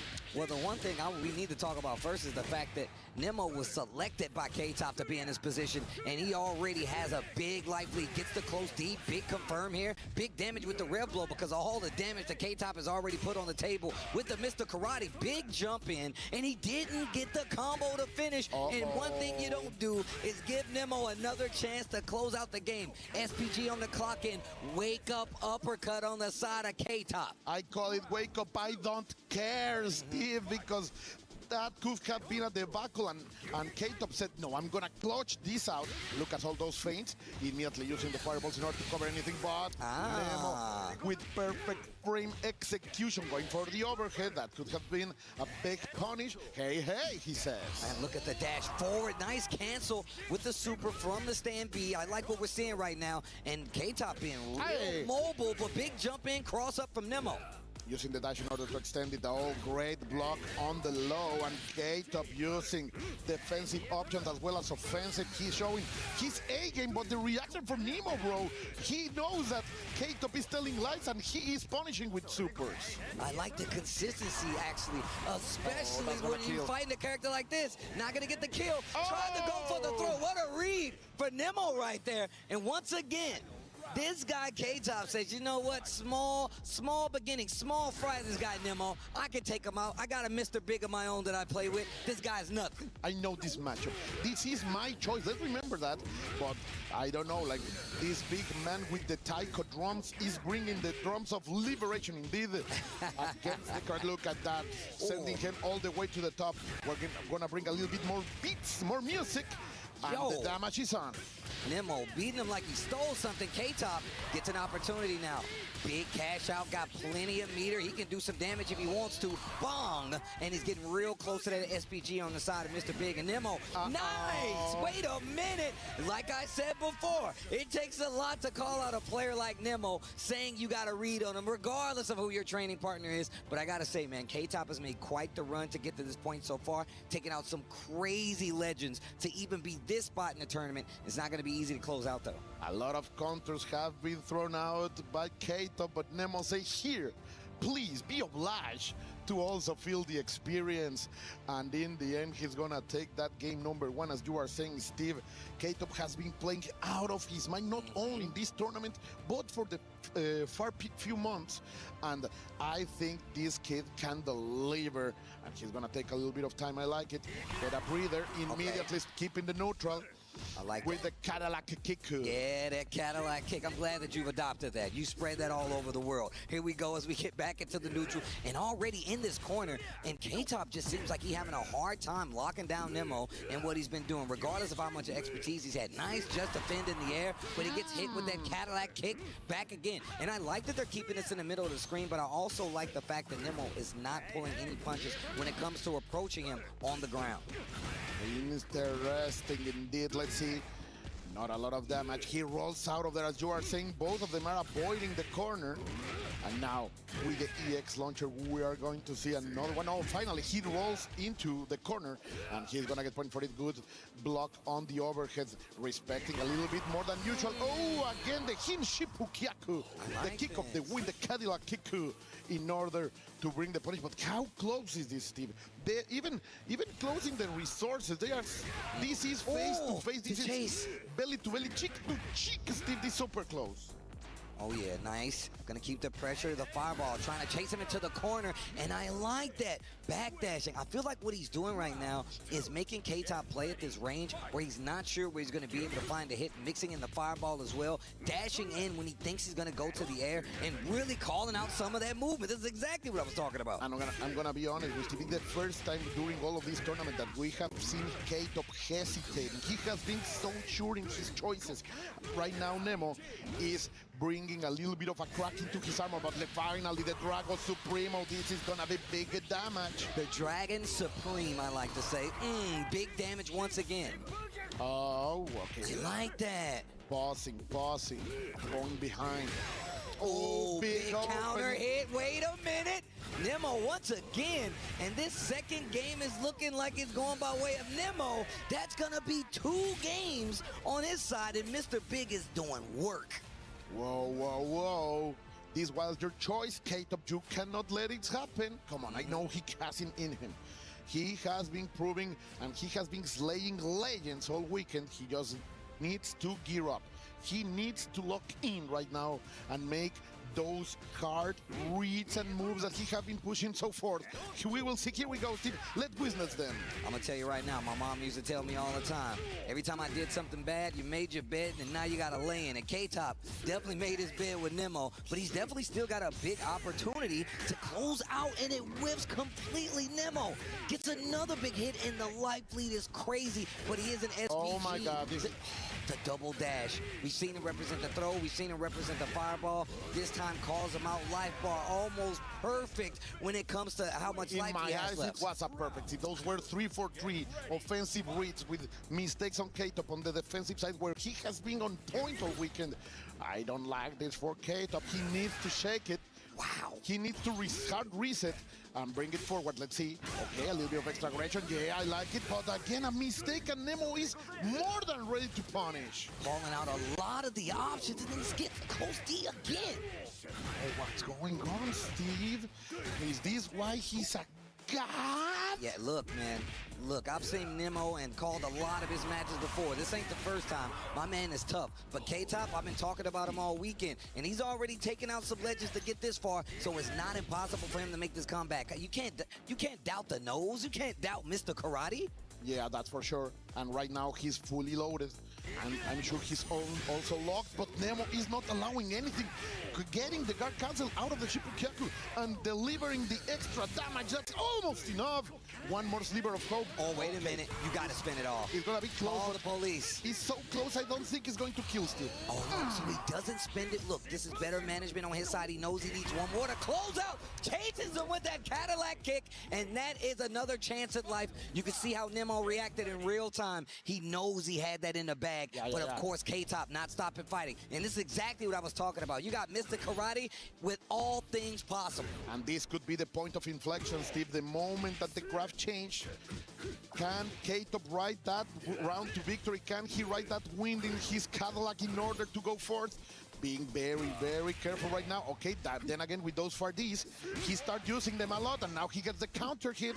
I like that change, though, because it really does approach some of the options that Mr. Big likes to represent, especially Nemo. But still, big counter hit to get it started, and he's going to cash out. He's really playing this game very well. He's putting K-Top on the ropes because he's getting this big round, and forcing him to use that Drago Supreme. Hold on.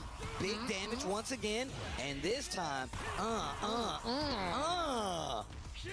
Please keep this gift, he says. Oh, he wakes up with crouching knee. I cannot believe it. The come and throw. Nemo is so sure of himself right now. There is no hesitation in his choices. After he gets the knockdown, he's represented so many different options.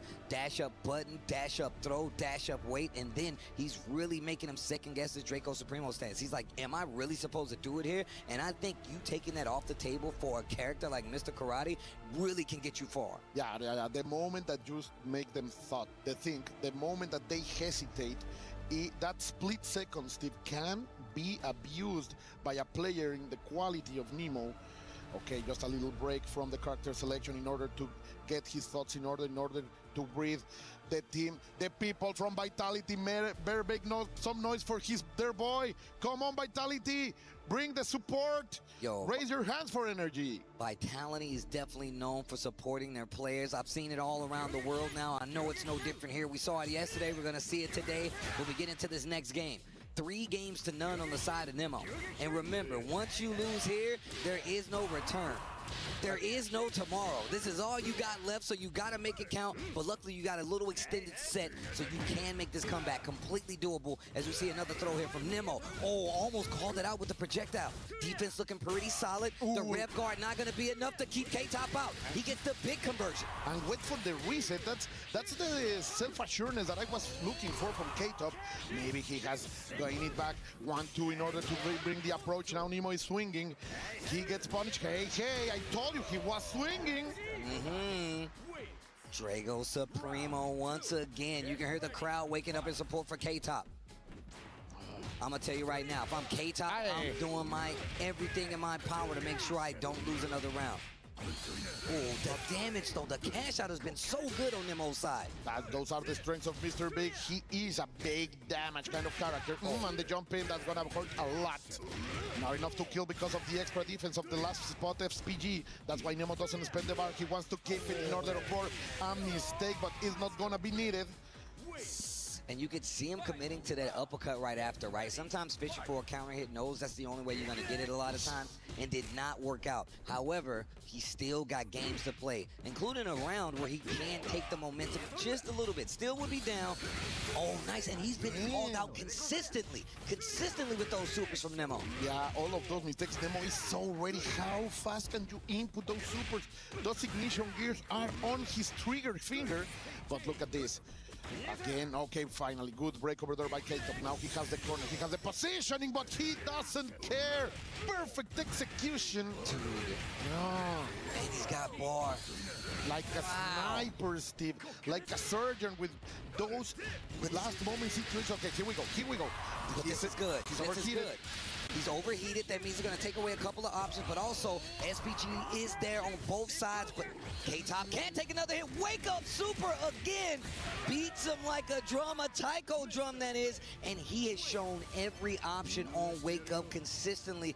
versus this character, Mr. Karate. One we've seen just make a tear through most of the opponents here, but it has not been able to make way for Nemo. He is not doing any damage. Nemo wake up with that option, the one who says, I don't care if I miss, I have a good advantage. So this is the moment to go for the crazy stuff, and now the pressure is completely over K-Top. Can he bring it back, Steve? He definitely can. I know he can, but he needs to bring his A game right now. All right, he's got this far D, reset in the corner. I feel like we haven't seen him represent that quite a few times in this game already, and there's the guard cancel option. But ready once again. That Drago Supremo, hold on. Big damage again, reset. Close D, stand A. Oh. And he even brings the bait, delivers the punish. I just loved it from K-Top. This is what I want to see from the Greek champion. This is what I want to see from the man representing the classics. Yo, that Drago Supremo. I like that. Dashes into it, and once again, anytime there's a gap in this pressure, Nemo seems to have an answer, and it just gives him back that momentum. And it has been breaking, as you say, not only like the offense, but the momentum from K-Top, but he looks like he's still thinking on those errors, and Nemo brings the most out of it each and every time. He's not gonna spend the ball. He wakes up with buttons. I just love to say it. When his life is in danger, he comes out swinging. And like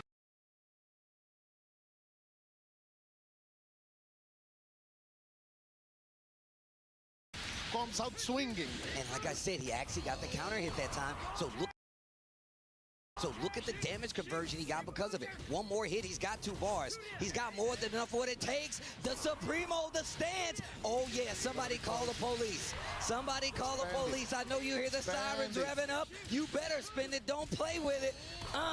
Wait a minute, he didn't go for the kill. No, he didn't have the second bar. No, he didn't have the second bar, on the wrong side. Okay, and there it is, Nemo. Once again, stealing back that momentum, and around will be the difference on the life here for K-Top. Come on, K-Top, she can do it. Okay, now I wonder if that was a bait. Steve looks like it because the punish was on point, and this is gonna hurt. Also, he's gonna give all of the stage for him to control. The landlord is here. This is Mr. Karate, this is K-Top. What a patience. Perfect anti-air, my dear Steve. Got the wild punish, knockdown, fights back to the middle of the screen. The Oki options that Nemo's been showing so much have really taken him far. But luckily enough, he hit him too far, and he didn't get the fireball connection. But once again, SPG on the side of Mr. Karate. What are you gonna do? Catches him low. He's got a bar as well. There's gonna be big damage, not enough to get the kill though. One more chance, one more hope. He goes for the command throw. And Nemo is gonna do it. Nemo is gonna prove that he's so close to the divine. Steve, I cannot believe it. With the respect from the Greek twin. Vitality, his representative is gonna go down. Nemo, what a performance. Wow, and that is a big, big draw. K-Top unfortunately gonna go down. Nemo taking the set. It looks like the Mr. Big was too much for Mr. Karate. That means there's no more Mr. Karates, and that also means that's the end of the key for K-Top as he hands it to Nemo. We're gonna send it down to the stage, and he says, I don't need a nose. I don't need a mask. Rob, take it away. Oh my goodness. Nemo talking spicy. Nemo, congratulations, bro. My goodness. The Mr. Big, and he big time. That's the OG right there. He said, hey, K-Top, you young, you godlike, but hold on. Hey, come on now. Come on. Hold on now, young blood. Go ahead, crush that key, Nemo. I know he's rejoicing at looking at it. He can feel it. You can feel it. Oh, my gosh. Okay. Ladies and gentlemen, Nemo, the OG, getting it done. Let's go ahead and send things over to our highlights package.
More exciting games coming up. Unfortunately, K-Top falls short. Nemo looking quite ridiculous, of course, on this, Rob. And I know that the crowd is there just sending the commiserations. Of course, does move on in this situation.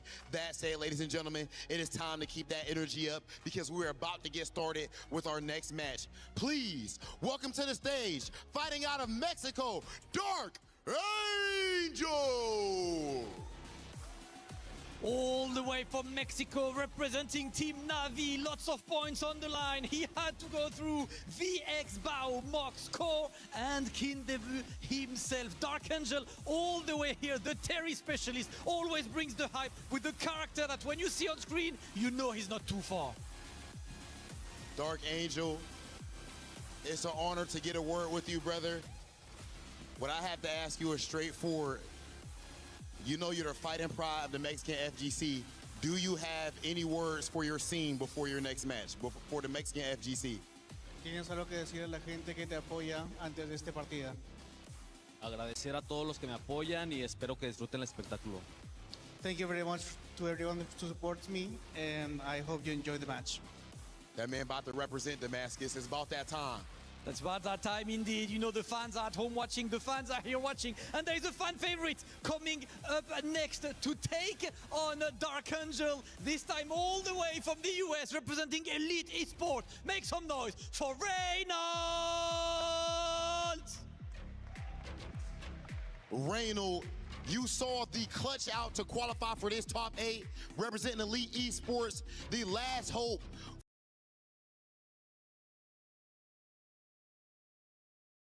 for the NA, for the USA specific.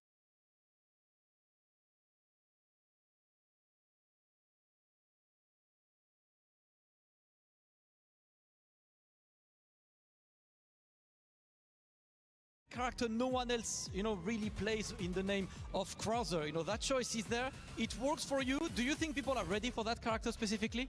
I don't think they're ready for the damage. So you're ready to do more damage now, yeah? Of course. Well, let's go. Listen, Reynolds, good luck to you, Rob. What's next?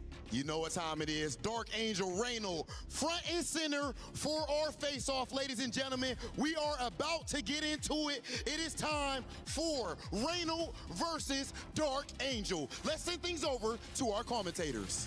Ah, yes, it's about that time. EWC 2026 is about to go down. It's your boy, Tasty Steve, joined by a legend. And if you know, my brother from another mother like no other, IFC Yipes. How goes it, my guy? Give me two more.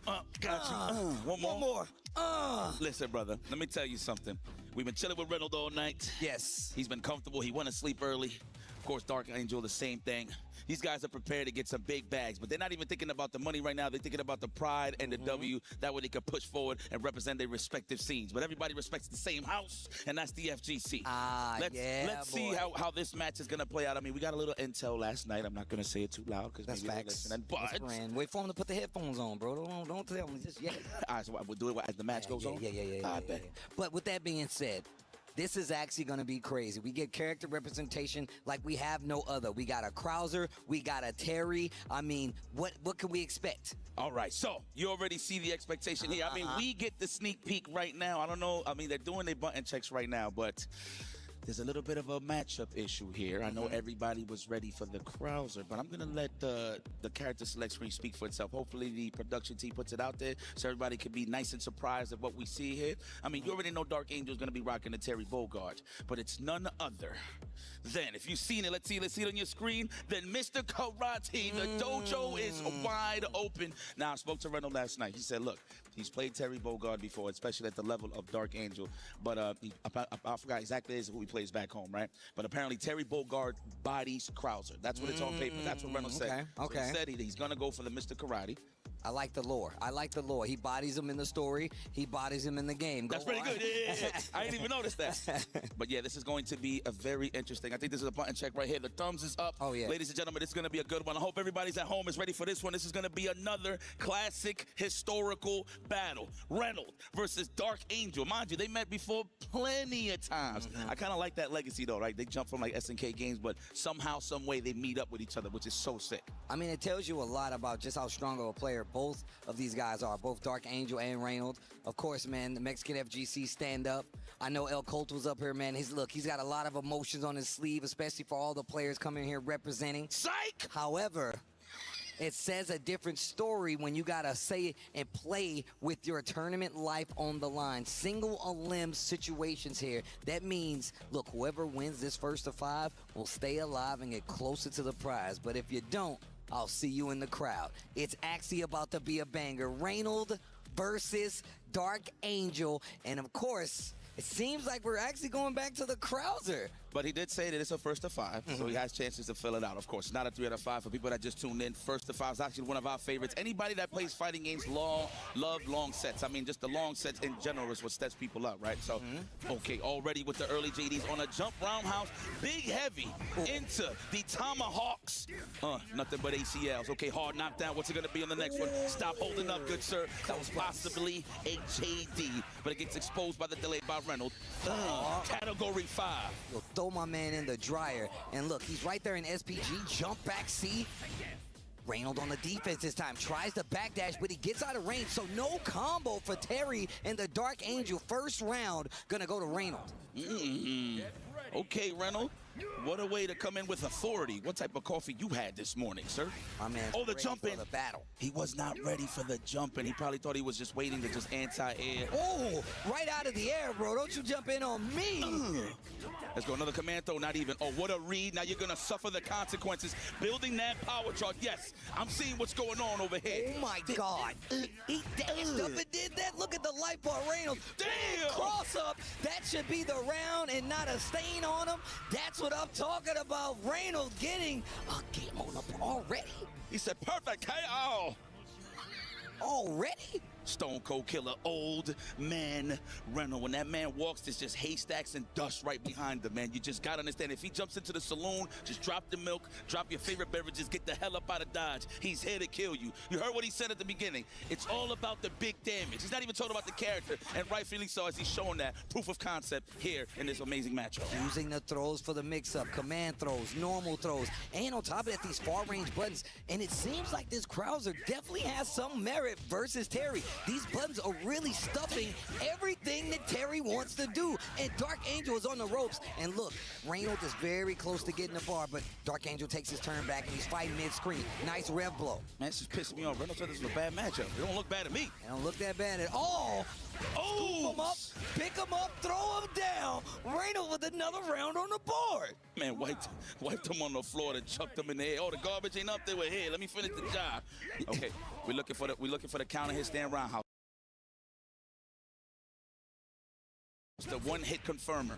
Dark Angel, that is patented.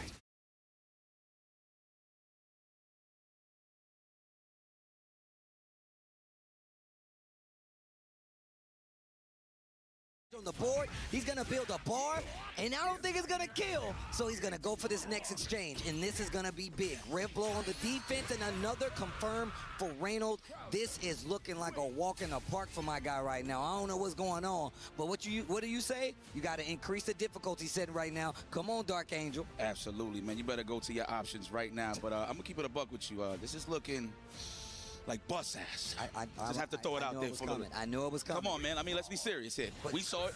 He got games to play, though, right? Dark Angel could definitely make some adjustments to get back in this. And now you see him playing more of a defensive side. Catches Reynolds out of the air this time. Yeah, Reynolds is trying to confirm early with the blitz ball, but we got to confirm into the Rev Tomahawk. No, he keeps thinking it's a command throw, holding north for backdashing. It's getting exposed right now.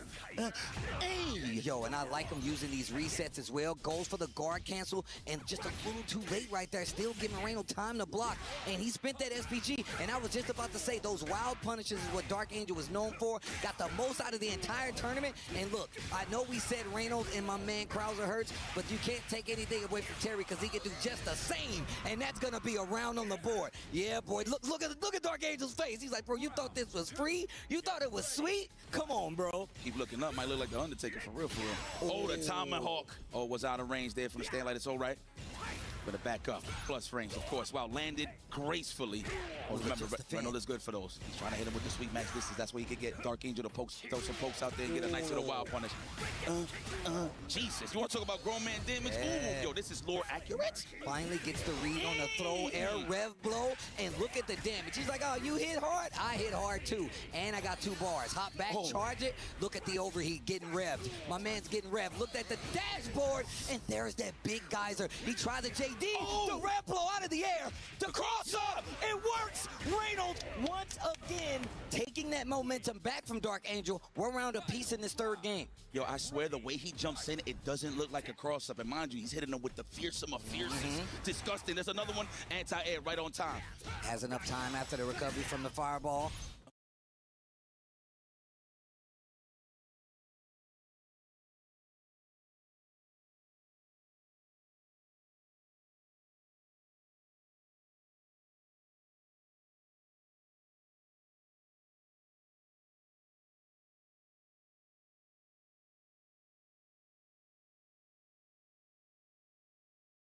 Crack The break, shoot?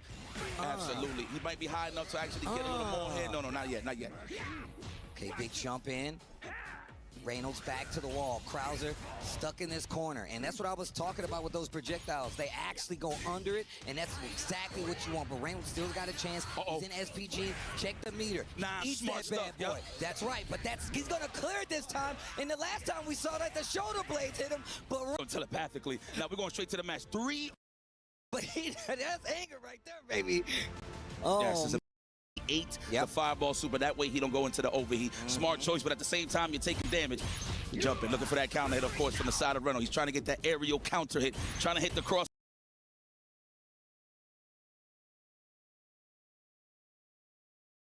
I love the back dashes from Reynolds to get out of harm's way. Oh, no confirm. He ain't have the power charge. Oh.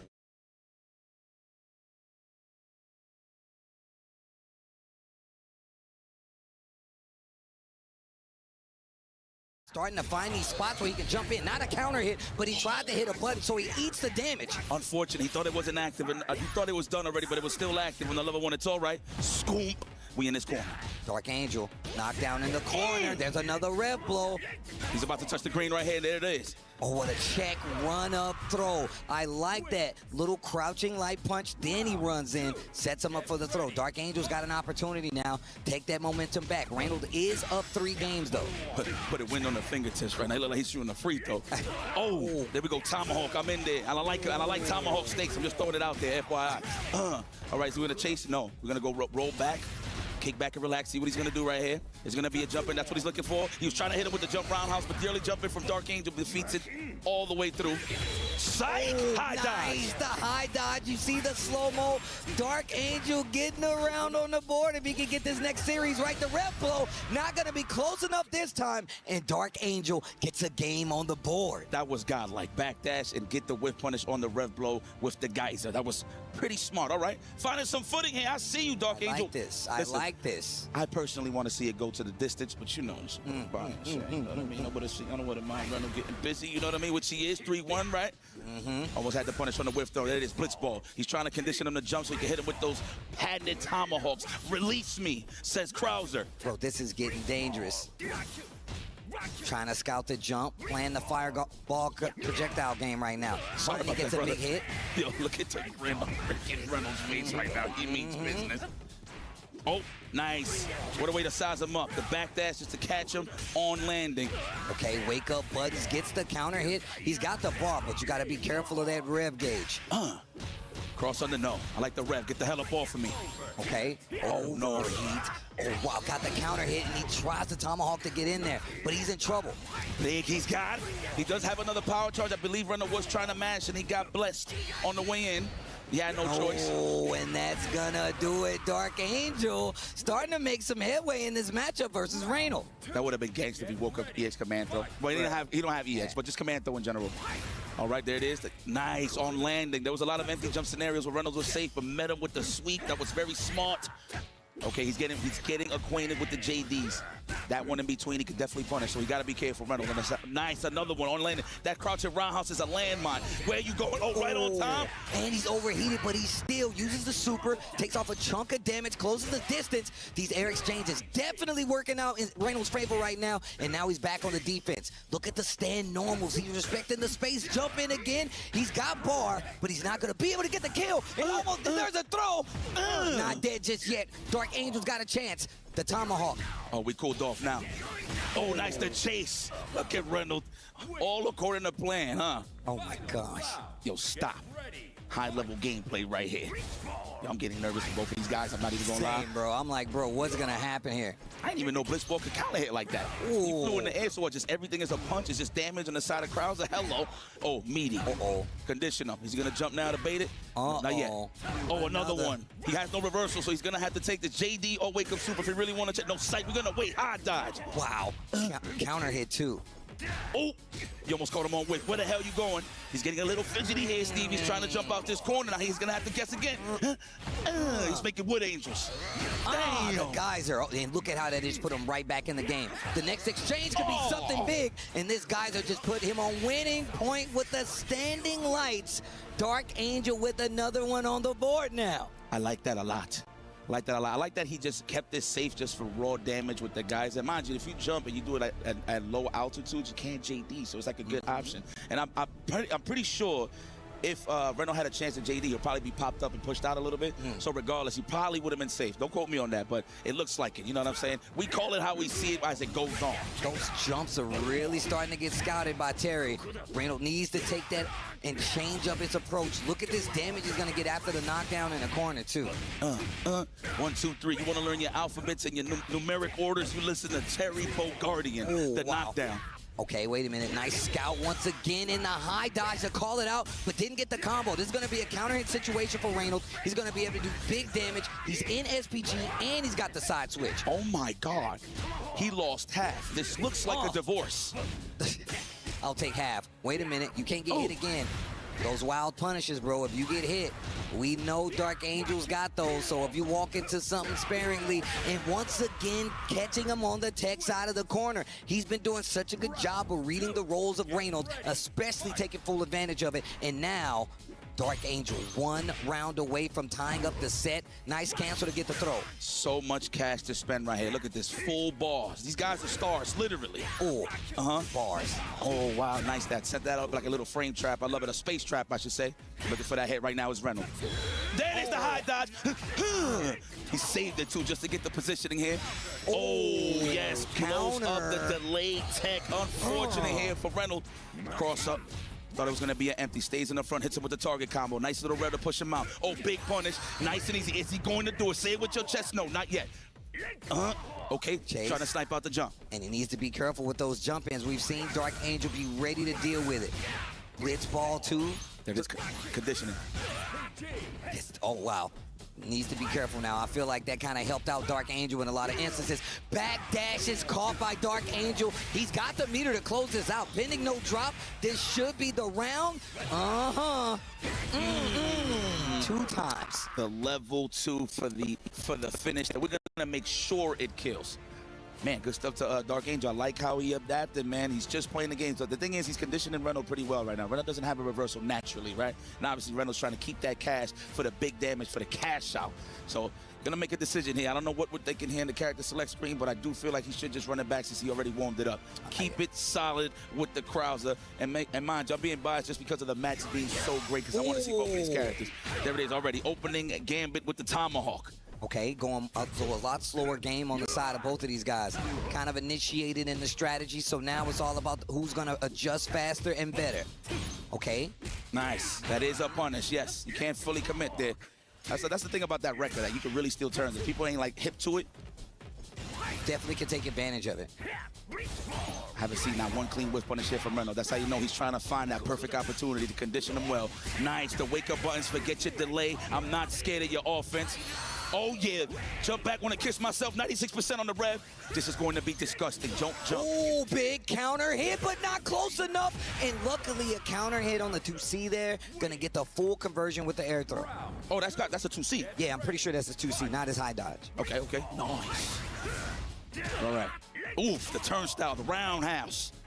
All right, Big Buttons is trying to clap his ears off. Oh, the clean jump in. I found the landing pad, and it's in the form of Terry Bogard. Oh, SBG. my God, my man is bleeding. There it is. That's right. It's a lot of Hugo lost. It's a damn! And there's that whip punish I was talking about that he was looking for. Oh, he's dead. Oh my God. That man said, say it with your chest. He went like this. He went, yes. He got it.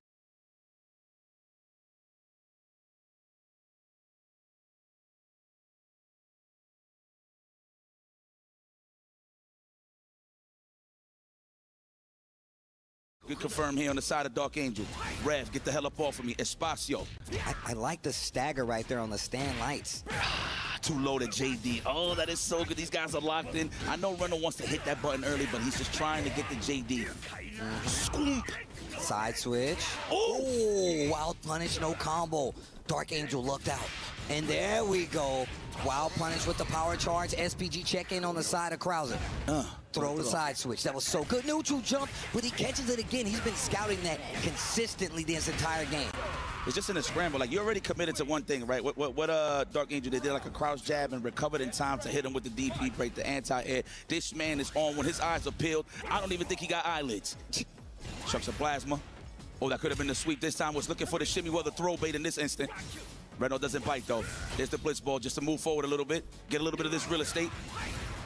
Oh, nice jump. He dashed in and uppercutted. But missed the combo, though, unfortunate. And keeps going for it, thinking he's going to clear it. Dark Angel ready for every jump. Even the rev guard pushing him back a little bit. Starting to challenge just a tad. Oh, the dash under this time. And he gets the side switch. Great positioning on the side of Reynolds, but he still is at the life deficit. There's the command throws back in the game. Wow, stand light anti-air. Really, that big of a body. Or maybe his punch is just that slow that he could challenge. And he's pretty tall, right? So that makes sense. Wow, good stuff there from Dark Angel. That scramble could have been Dark Angel's way out, but guess what? I got the meter, and that is a tied set. 4-4, one more, and then somebody goes home. And a perfect KO on top of it. Game number 9, one of my favorites. We rarely get to see these in tournaments. That's why EWC is pretty cool. I actually like that format. No loser side. Yeah. Or the losers pack it up. First to 5. That's a lot of games. That's enough for you to get in the bag. You know what I'm saying? That's a lot of games. Last game, speaking of, big jump in for first blood here for Dark Angel, and big damage because that's Terry. Goodness, I like he's not using the rev. He wants to stay healthy on the side of the rev. That way he can keep some bar for the finish. Ooh, there it is. Nice. Not ready for the jump, though. Wow, nice sweep. Just catches him standing right there. There's a throw. SPG's getting pretty close on the side of Rail. Damn. Hard read there on the walk back. Hello. Oh, my God, the maulage. Canceling the target combo. Then just going and dashing up. Another punish. Damn, he did his work. He definitely been in the lab. You could definitely see that he was in the laboratory trying to find these little cheeky punishes for the tomahawk or the jump-ins. And he's been really showing this out in this set. Now you have to switch it up, especially with this being the last game between the two. Gets the short, hold on, okay, knockdown. Say with your chest. The throw. Let me get another one. Notices that he's waiting for the jump now, trying to react. The hop into the D almost got him in trouble. The sweep almost got him, Reynolds in trouble too. Back to the wall. It's all right. Did commit to the big jump. He knows he's been looking for it. Another throw. He's got Reynolds in the blender. He finally breaks the throw and the jab. He's ready to deal with it. Oh! Every single time he's close to the SPG. Rev flow almost available for the side of Reynolds. As long as he don't take, he's good. There's the counter hit, but he misses the command throw. Oh my gosh. Hold on. He's cool. They both high on the rev. This is going to be serious here. Oh my gosh. Try to go for the air to air, I'm pretty sure. Oh, the throw. This next exchange. Another one. He takes it this time. Reynolds takes another throw. They dash in. He gets the hit. He's not dead yet, though. 29 seconds left. He waits for the jump to hop. Oh, man. He's going to try to follow behind it, and that's going to do it. Dark Angel comes from behind. A 3-1 deficit to take Reynolds out of EWC 2026. And you're right. He definitely did the homework, and that's what's going to send Reynolds home. And man, what a set. Two characters fundamentally underrepresented here at EWC. We got to see him go head-to-head in a high-level match. Let's send it down to Damascus on the stage with another key crusher. Thank you, Steve. The story of fighting games he adapted to his opponent, and this is why we love long sets. It's the first to 5, and you cannot just go with the same tricks. Dark Angel adapting to his opponent in the absolute perfect way, clutching it against Reynolds. But now it's time to show how clutch you are by destroying your opponent's dreams and tournament life. Reynolds key. Ooh. That's one of the loudest of the week, man. That's one of the loudest of the week. Dark Angel will move forward to semi-finals of Esports World Cup, clutching a 5-4 victory. The Terry Master from Mexico is still in there, and we'll see him back in semi-finals a bit later. Let's take a look at the game's highlights.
Man, Mitsuhashi, happy as can be, going to the key crusher, crushing the dreams of many. And his dream is still very much alive, but he's got a beast in front of him. It's going to be Lagia coming up next. But it wasn't just him crushing keys. Obviously, Nemo, Dark Angel, also doing just the same. And for Nemo, I think it was a bit personal, crushing the key of K-Top.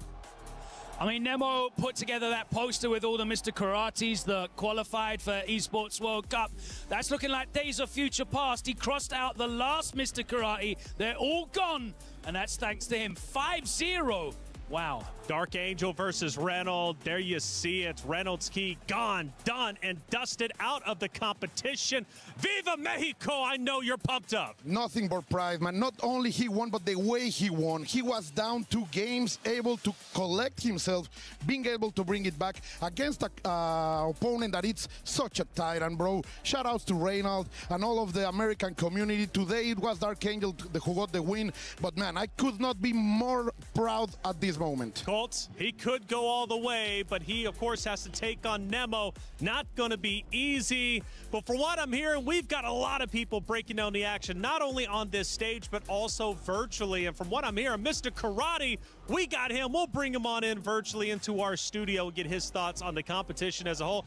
Mr. Karate, what's going on, my man? Hey, it's good to see you. You were here earlier, and now you're back. Hello. I'm good. This game is such a show. It was very spectacular, and it was wonderful to see. Thank you for having me. I'm very happy. I'm very proud of the fighters. They're having a great show for us today. How hype was that last set, taking it all the way down to the last game? What? The arena's loud, Logan. How hype was that last game? It comes down to the final round. Yes. I was all the way the FT5. I was waiting for for Reynal to put a Kaiser wave on the EX fireball of Terry, but it did not happen. Maybe it was what he missed at the end, but Reynal is such a great champion, and he was very, very good against Dark Angel, who is the El champion from Mexico. It was very great show. Yeah, as he's saying, like this was a canon battle already. Two titans representing the good and evil, and this time it was the good who won, at least in the canon of the game. Mr. Karate always with the good shots. He is a lore master in our community, so shout outs to him. He's doing always fantastic work all the way from the old continent. That's it, Mr. Karate. Thank you so much for coming on. Of course, hey, thank you so much, Mr. Karate, breaking down the action. I believe one of our watch parties. Either way, look, we've got a lot of coverage when it comes to Fatal Fury City of the Wolves here at the Esports World Cup in Paris, France. It's been fun. Let's start breaking down our highlights, because so many great moments, boys, that we just went through. And naturally, we got to start off with K-Top.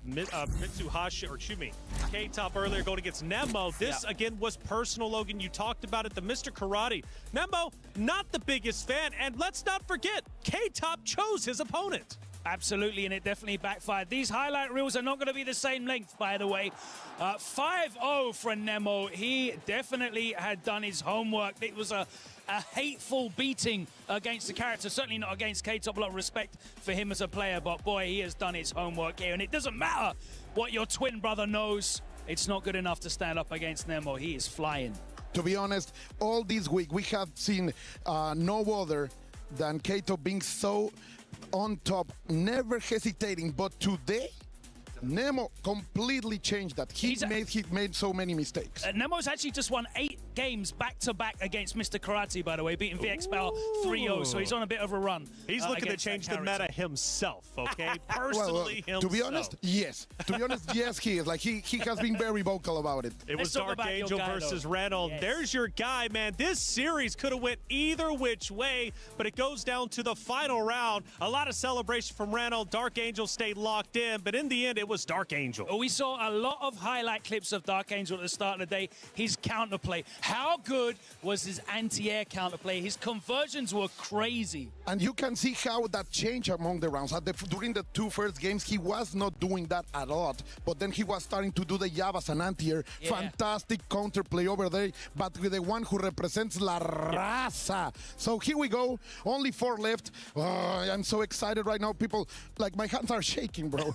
Hey, he's sweating under that mask. Make no mistake about it. He's pumped up, and he was screaming as loud as he could when Dark Angel ended up winning, and I'm sure he's going to be supporting the entirety of his run. After all, we're down to our top 4, and things start to get serious. Now, for K-Top, what an effort he put in, making it all the way like he did into the top 8, but his run is cut short. We've got our exit interview ready with Ryan Hart to hear how K-Top is feeling after that loss. Just obviously not being the best situation, but if you could share some of your thoughts for the friends, fans, and family that have tuned in to watch you in action. I want to thank everyone for tuning in. Unfortunately, I didn't make it. You know, that's the trap when you have to choose an opponent. Yes. Unfortunately, I was in a situation that I thought that choosing that opponent would be better. And it turns out that he was much more prepared than I expected. I believe it shouldn't be the score like it was, because I feel there were many moments that I could win and just... Of course. Yeah, and just it didn't come out. All I can say is that after this tournament, I proved to myself and I proved to Team Vitality fans and I proved to all my family and loved ones that I'm one of the best in the world, that I can compete with the best players in the world. Preach. And all I can say is that from now on, you will see an even better K-Top, an even better H-Top. And from now on, all I can say is that I start to believe in myself. I love that. I love that, man. I love confidence being gained. How could it not? Making it to the final day, being the big personality that he was, getting the crowd involved. He now believes in himself more than ever. This isn't the final year, so I'm curious what he's going to look like next year. They are super young, they are super talented, and now they are also super confident. I love to hear those words. Even in defeat, you can be graceful, and that boy is going far, man. I can tell you that. We got some comments down there coming out from social media. Nemo, the Mr. Karate Slayer. It seemed like, hey, that storyline, everybody knew about it. I mean, it was Mitsuhashi that was the karate killer, but he's no longer here. So, yeah, we'll see. Nemo marches on. A very impressive performance from him, man. That's right. He definitely does not like that character at all. Oh, hell, Nemo, still great run. Hey, K-Top, absolutely. He did, in fact, have a great run. Make sure you're staying active in chat. You never know when we're going to pull one of your comments in, and you'll be a part of the broadcast. Beautiful things. We love to get you involved. We really do because, hey, after all, you guys make the show worth it, right? Without you, none of this would be possible. Now, I got a question for you. Do you happen to know your first console that you started playing on when you started becoming a gamer? Let's find out some of our Fatal Fury's first consoles in this piece. Empecé a jugar desde niño, alrededor de de los 5 años. 家にファミコンがあったので4歳とかそれぐらいだと思います。始めたのは3歳とかだったファミコンですね。4、5歳の頃にファミコンをやったのが多分最初です。マリオとか。Lo que más me gusta de jugar en consola más que nada es la experiencia y la competitividad dentro del ámbito. ゲームがコンソールゲームが好きな理由、やっぱゲームは楽しい楽しいからとまあ家で友達とかと一緒に遊べるのはすごい楽しいなと思う。Me gusta un poco más que nada porque empecé desde consola y la verdad me es más cómodo jugar en consola. コンソールゲームでプレイしていくうちにやっぱり同じ趣味を持つ友達っていうのがかなり増えて、そのゲームのおかげで友達かなりたくさん増えたので、そういう意味ではやっぱり感謝していますね。はい。is in our DNA. Whenever we let it out, it becomes our superpower. Now imagine an entire city being built to supercharge it. Kadir City, powered by play. Well, it's time to get our semifinals started, and now to discuss our first matchup about to take place on that very stage. One more series away from potentially being a champ. But I wouldn't put him in the same level as Lagia. He struggled in that match. It was 3-2, very, very close. He managed to overcome. Lagia is going to be a very, very big ask for him. Of course, he's a two-time SWC champion in Fatal Fury and in King of Fighters, so he has a prestige of winning the big one. Mitsuhashi still looking for that big one, of course, with the second place at EVO as well. Yeah, completely right. As you say right now, I think like the chaos from Punko is not part of this factor. Laia has been playing incredibly serious, and the spacing he's managing right now is fantastic. So we will see what happens. Definitely so. Emotions are running high, however, as we get deeper into the tournament. And for Mitsuhashi, we have an interview with him. And from what I'm hearing, it's quite emotional. Let's listen in. How he feels about taking on Lagia next. そして決勝までの道は半分仕事が半分終わりましたが、次の相手はラギア選手です。そうですね。SWC チャンピオン。そうですね。あんまりにも甘く見ない方がいいですね。どうですか。まあそうですね。まあ普段正直一番やってる相手ではあるんで、まああれなんですけど、まあなんだろうな。まああいつがいなかったら正直僕ここに立ててないんで、はい、まだ勝ててないんですか。まあ勝ててないっていうか、まあなんだろうな、あいついなかったら、僕多分格闘ゲーム今やってないんで。あ、そうですか。まあなんだろうな、まあそうだな、まあずっと信じてすいません。The emotions are strong here. If it wasn't for Lagia, he wouldn't even be playing fighting games. He's just very, very emotional right now. Thinking about the match to come, it's a big moment for him to take on Lagia on this massive stage with everything on the line, and the emotion has just overcome him right here.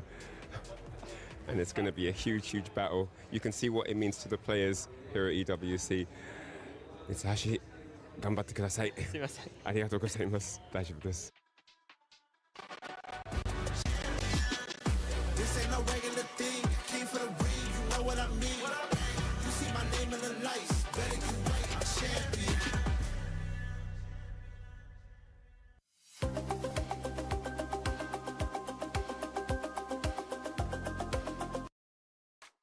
My goodness, you can tell how much this next series is going to mean for Mitsuhashi. Not only obviously for what's at stake to move forward and play in grand finals, but to play against such an inspiration, which is Lagia. But he's got to beat him if he wants to be the champion. It's not going to be easy, and nothing ever is if you want to hoist a trophy. Let's send it to our stage for semifinals with Hollywood Rob and Damascus. Ladies and gentlemen, as you just heard from Reflections, it is time for our semifinals. Absolutely insane interview. The energy, the emotions pouring out of Mitsuhashi, you cannot make it up. You could not make it up indeed, and that's what fighting games are about. You know, everyone is putting all of their life training on the line for this tournament, and when there is a special bond between the players, that's when it means so much more. But in the end, Damascus, no matter what, friend or foe, family or enemy, there can only be one. Ladies and gentlemen, please welcome our first competitor, Lagia. The SWC champion himself, the one who has been looking pretty much invincible for the entire 4 days of competition. This guy has yet to lose a set, and he's looking to complete the clean sheet with his two biggest rivals already out. He's about to take on the guy that was his student. It is time for the master. I cannot believe this. Okay, Lagia, and then of course, his opponent, Damascus. Please bring him out to the stage. His opponent is the man in form of the moment, and he's looking to take down another challenge. Make some noise for Mitsuhashi! Mitsuhashi, ever eccentric. We see the energy on stage and off. Big time 5-1 victory over Nai Wong. And when you can dominate against a competitor that strong, that means that you are a potential buzzsaw against anyone in the world. But right now, he is not going up against just anyone. An inspiration in Lagia. Indeed, he's inspiration, but with this and without further ado, let us not wait any more time, Rob. Mitsuhashi Lagia will let you guys go for the face-off, of course. And it's time for our first semi-finals at EWC. Oh, classic historical battle coming your way right here, man. Mitsuha versus Lagia. A lot of things make sense. I'll speak on it as we moving on, but I'm ICX, of course, continuing the hype with my brother, VC. Oh, you already know what time it is. Even off of the head-to-head, you could see the jovial expressions. You could see the smiles already. They're kind of feeling themselves. They're vibing out for very good reason, right? These two have definitely faced off against each other before. In case you had missed it, they had to fight each other over at EVO Japan, where Lagia actually taken the better half of that exchange, 3-1. Even prior to that, over at the SCS, Lagia still having that dominant W, 4-0 over Mitsuhashi. The question remains now, with how dominant of a performance that these two have had thus far, will we see the same type of results? Or will Mitsuhashi bring something different to the table? Now, I mean, it all makes sense now, considering that Lagia did not pick Mitsuhashi when it was time to pick their opponent, right? So there's a little bit of lore there. So, like if you're going to meet up with me in the tournament, you're going to have to earn it. I'm going to have to earn it too, right? Which is pretty freaking sick. These guys are going head-to-head once again. Mitsuhashi, you got to chill out. Yo, everybody, look, ahead of time right now, anybody that comes to an event and I'm commentating and you start crying, I promise you it's like a 70% chance that I'm going to cry. I'm just throwing that out there, okay? But this is what it's all about. It's about how emotionally invested you are. I like how every time these guys face off, it's always a smile, but it's a treat for me because I had no idea that Lagia was the one that put this killer through the scenes and just let people know, like, hey, man, I got to deal with him and you got to deal with him too. And I appreciate that so much. Most definitely agreed, right? When it comes to the prior records, it doesn't matter when you're here in the present up on the stage. Let's see if there's going to be a difference. Lagia starting out aggressive here with game one versus Mitsuhashi. Yes, sir. I like to run little feints right here from Mitsuha.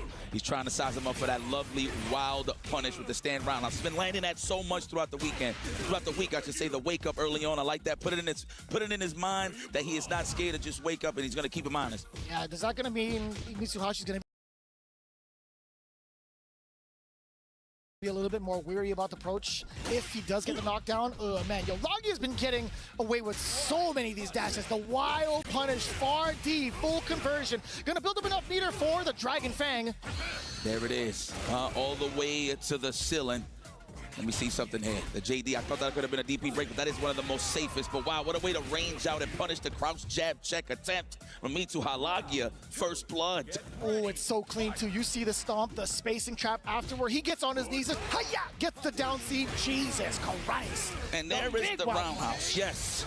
There it is, the one that he's been sizing up throughout the whole time. No, big punishment, back dash just to make sure he has the proper positioning in his corner. SPG though on the side of Lockett, but it's gonna be a lot of life lost. No, not yet. Wow, the chase down. Oh, track and field. Was running a mile a minute. He went from Rock Howard to Forrest Gump. Oh. Here we go. Let me get that super, of course. We want the hardest of knockdowns? No, not yet. He trusts the high rev percentage regardless because he has that advantage. Now he's going to use it for sure. Keep it under 50% here. Not yet. With confidence. Oh, that's a hit. You can't beat out the super like that. Raging Storm from high above. You could force the issue. You tried to get out of the way. Nah, slap him on the way down. I may hit it with the twing into the layup. Nice. That. Okay. Exactly. You know, I call that the dab, but I looked and I did my homework, and it's called the layup. I don't know how. I don't know what that represents, but hey, we'll take it. I mean, that was a 50-50 for me. I mean, I would have just believed anything you said at that point. Yeah, no, the name is actually layup, for sure. No, I believe you. Oh, godlike. Yes, hit the slot machine here. Nice technical. He called him weak. That's crazy. Off the tech? You didn't even get hit. You didn't have to defend against anything. You just called him weak. There we go. Nice. Let's go and check the ceiling fan.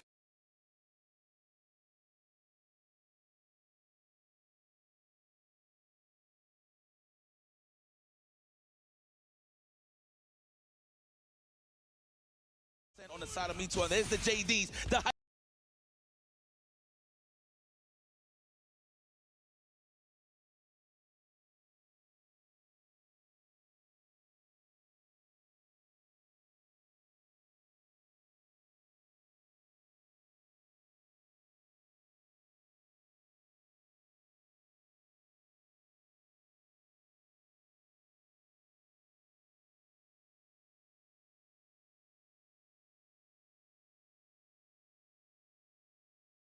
against like Mitsuhashi's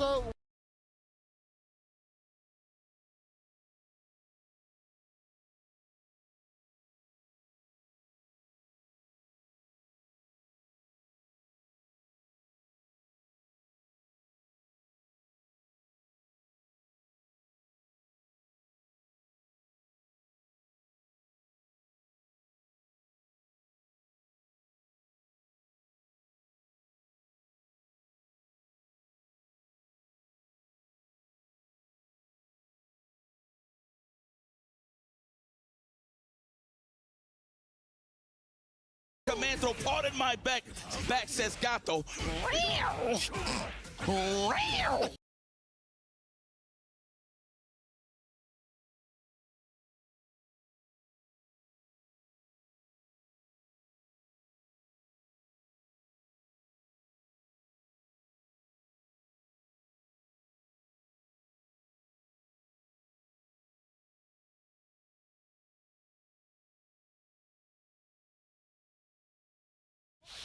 on the way out.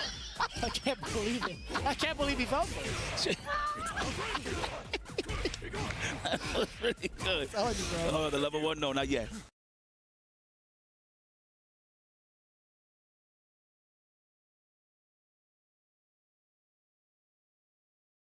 JD, I like how you respect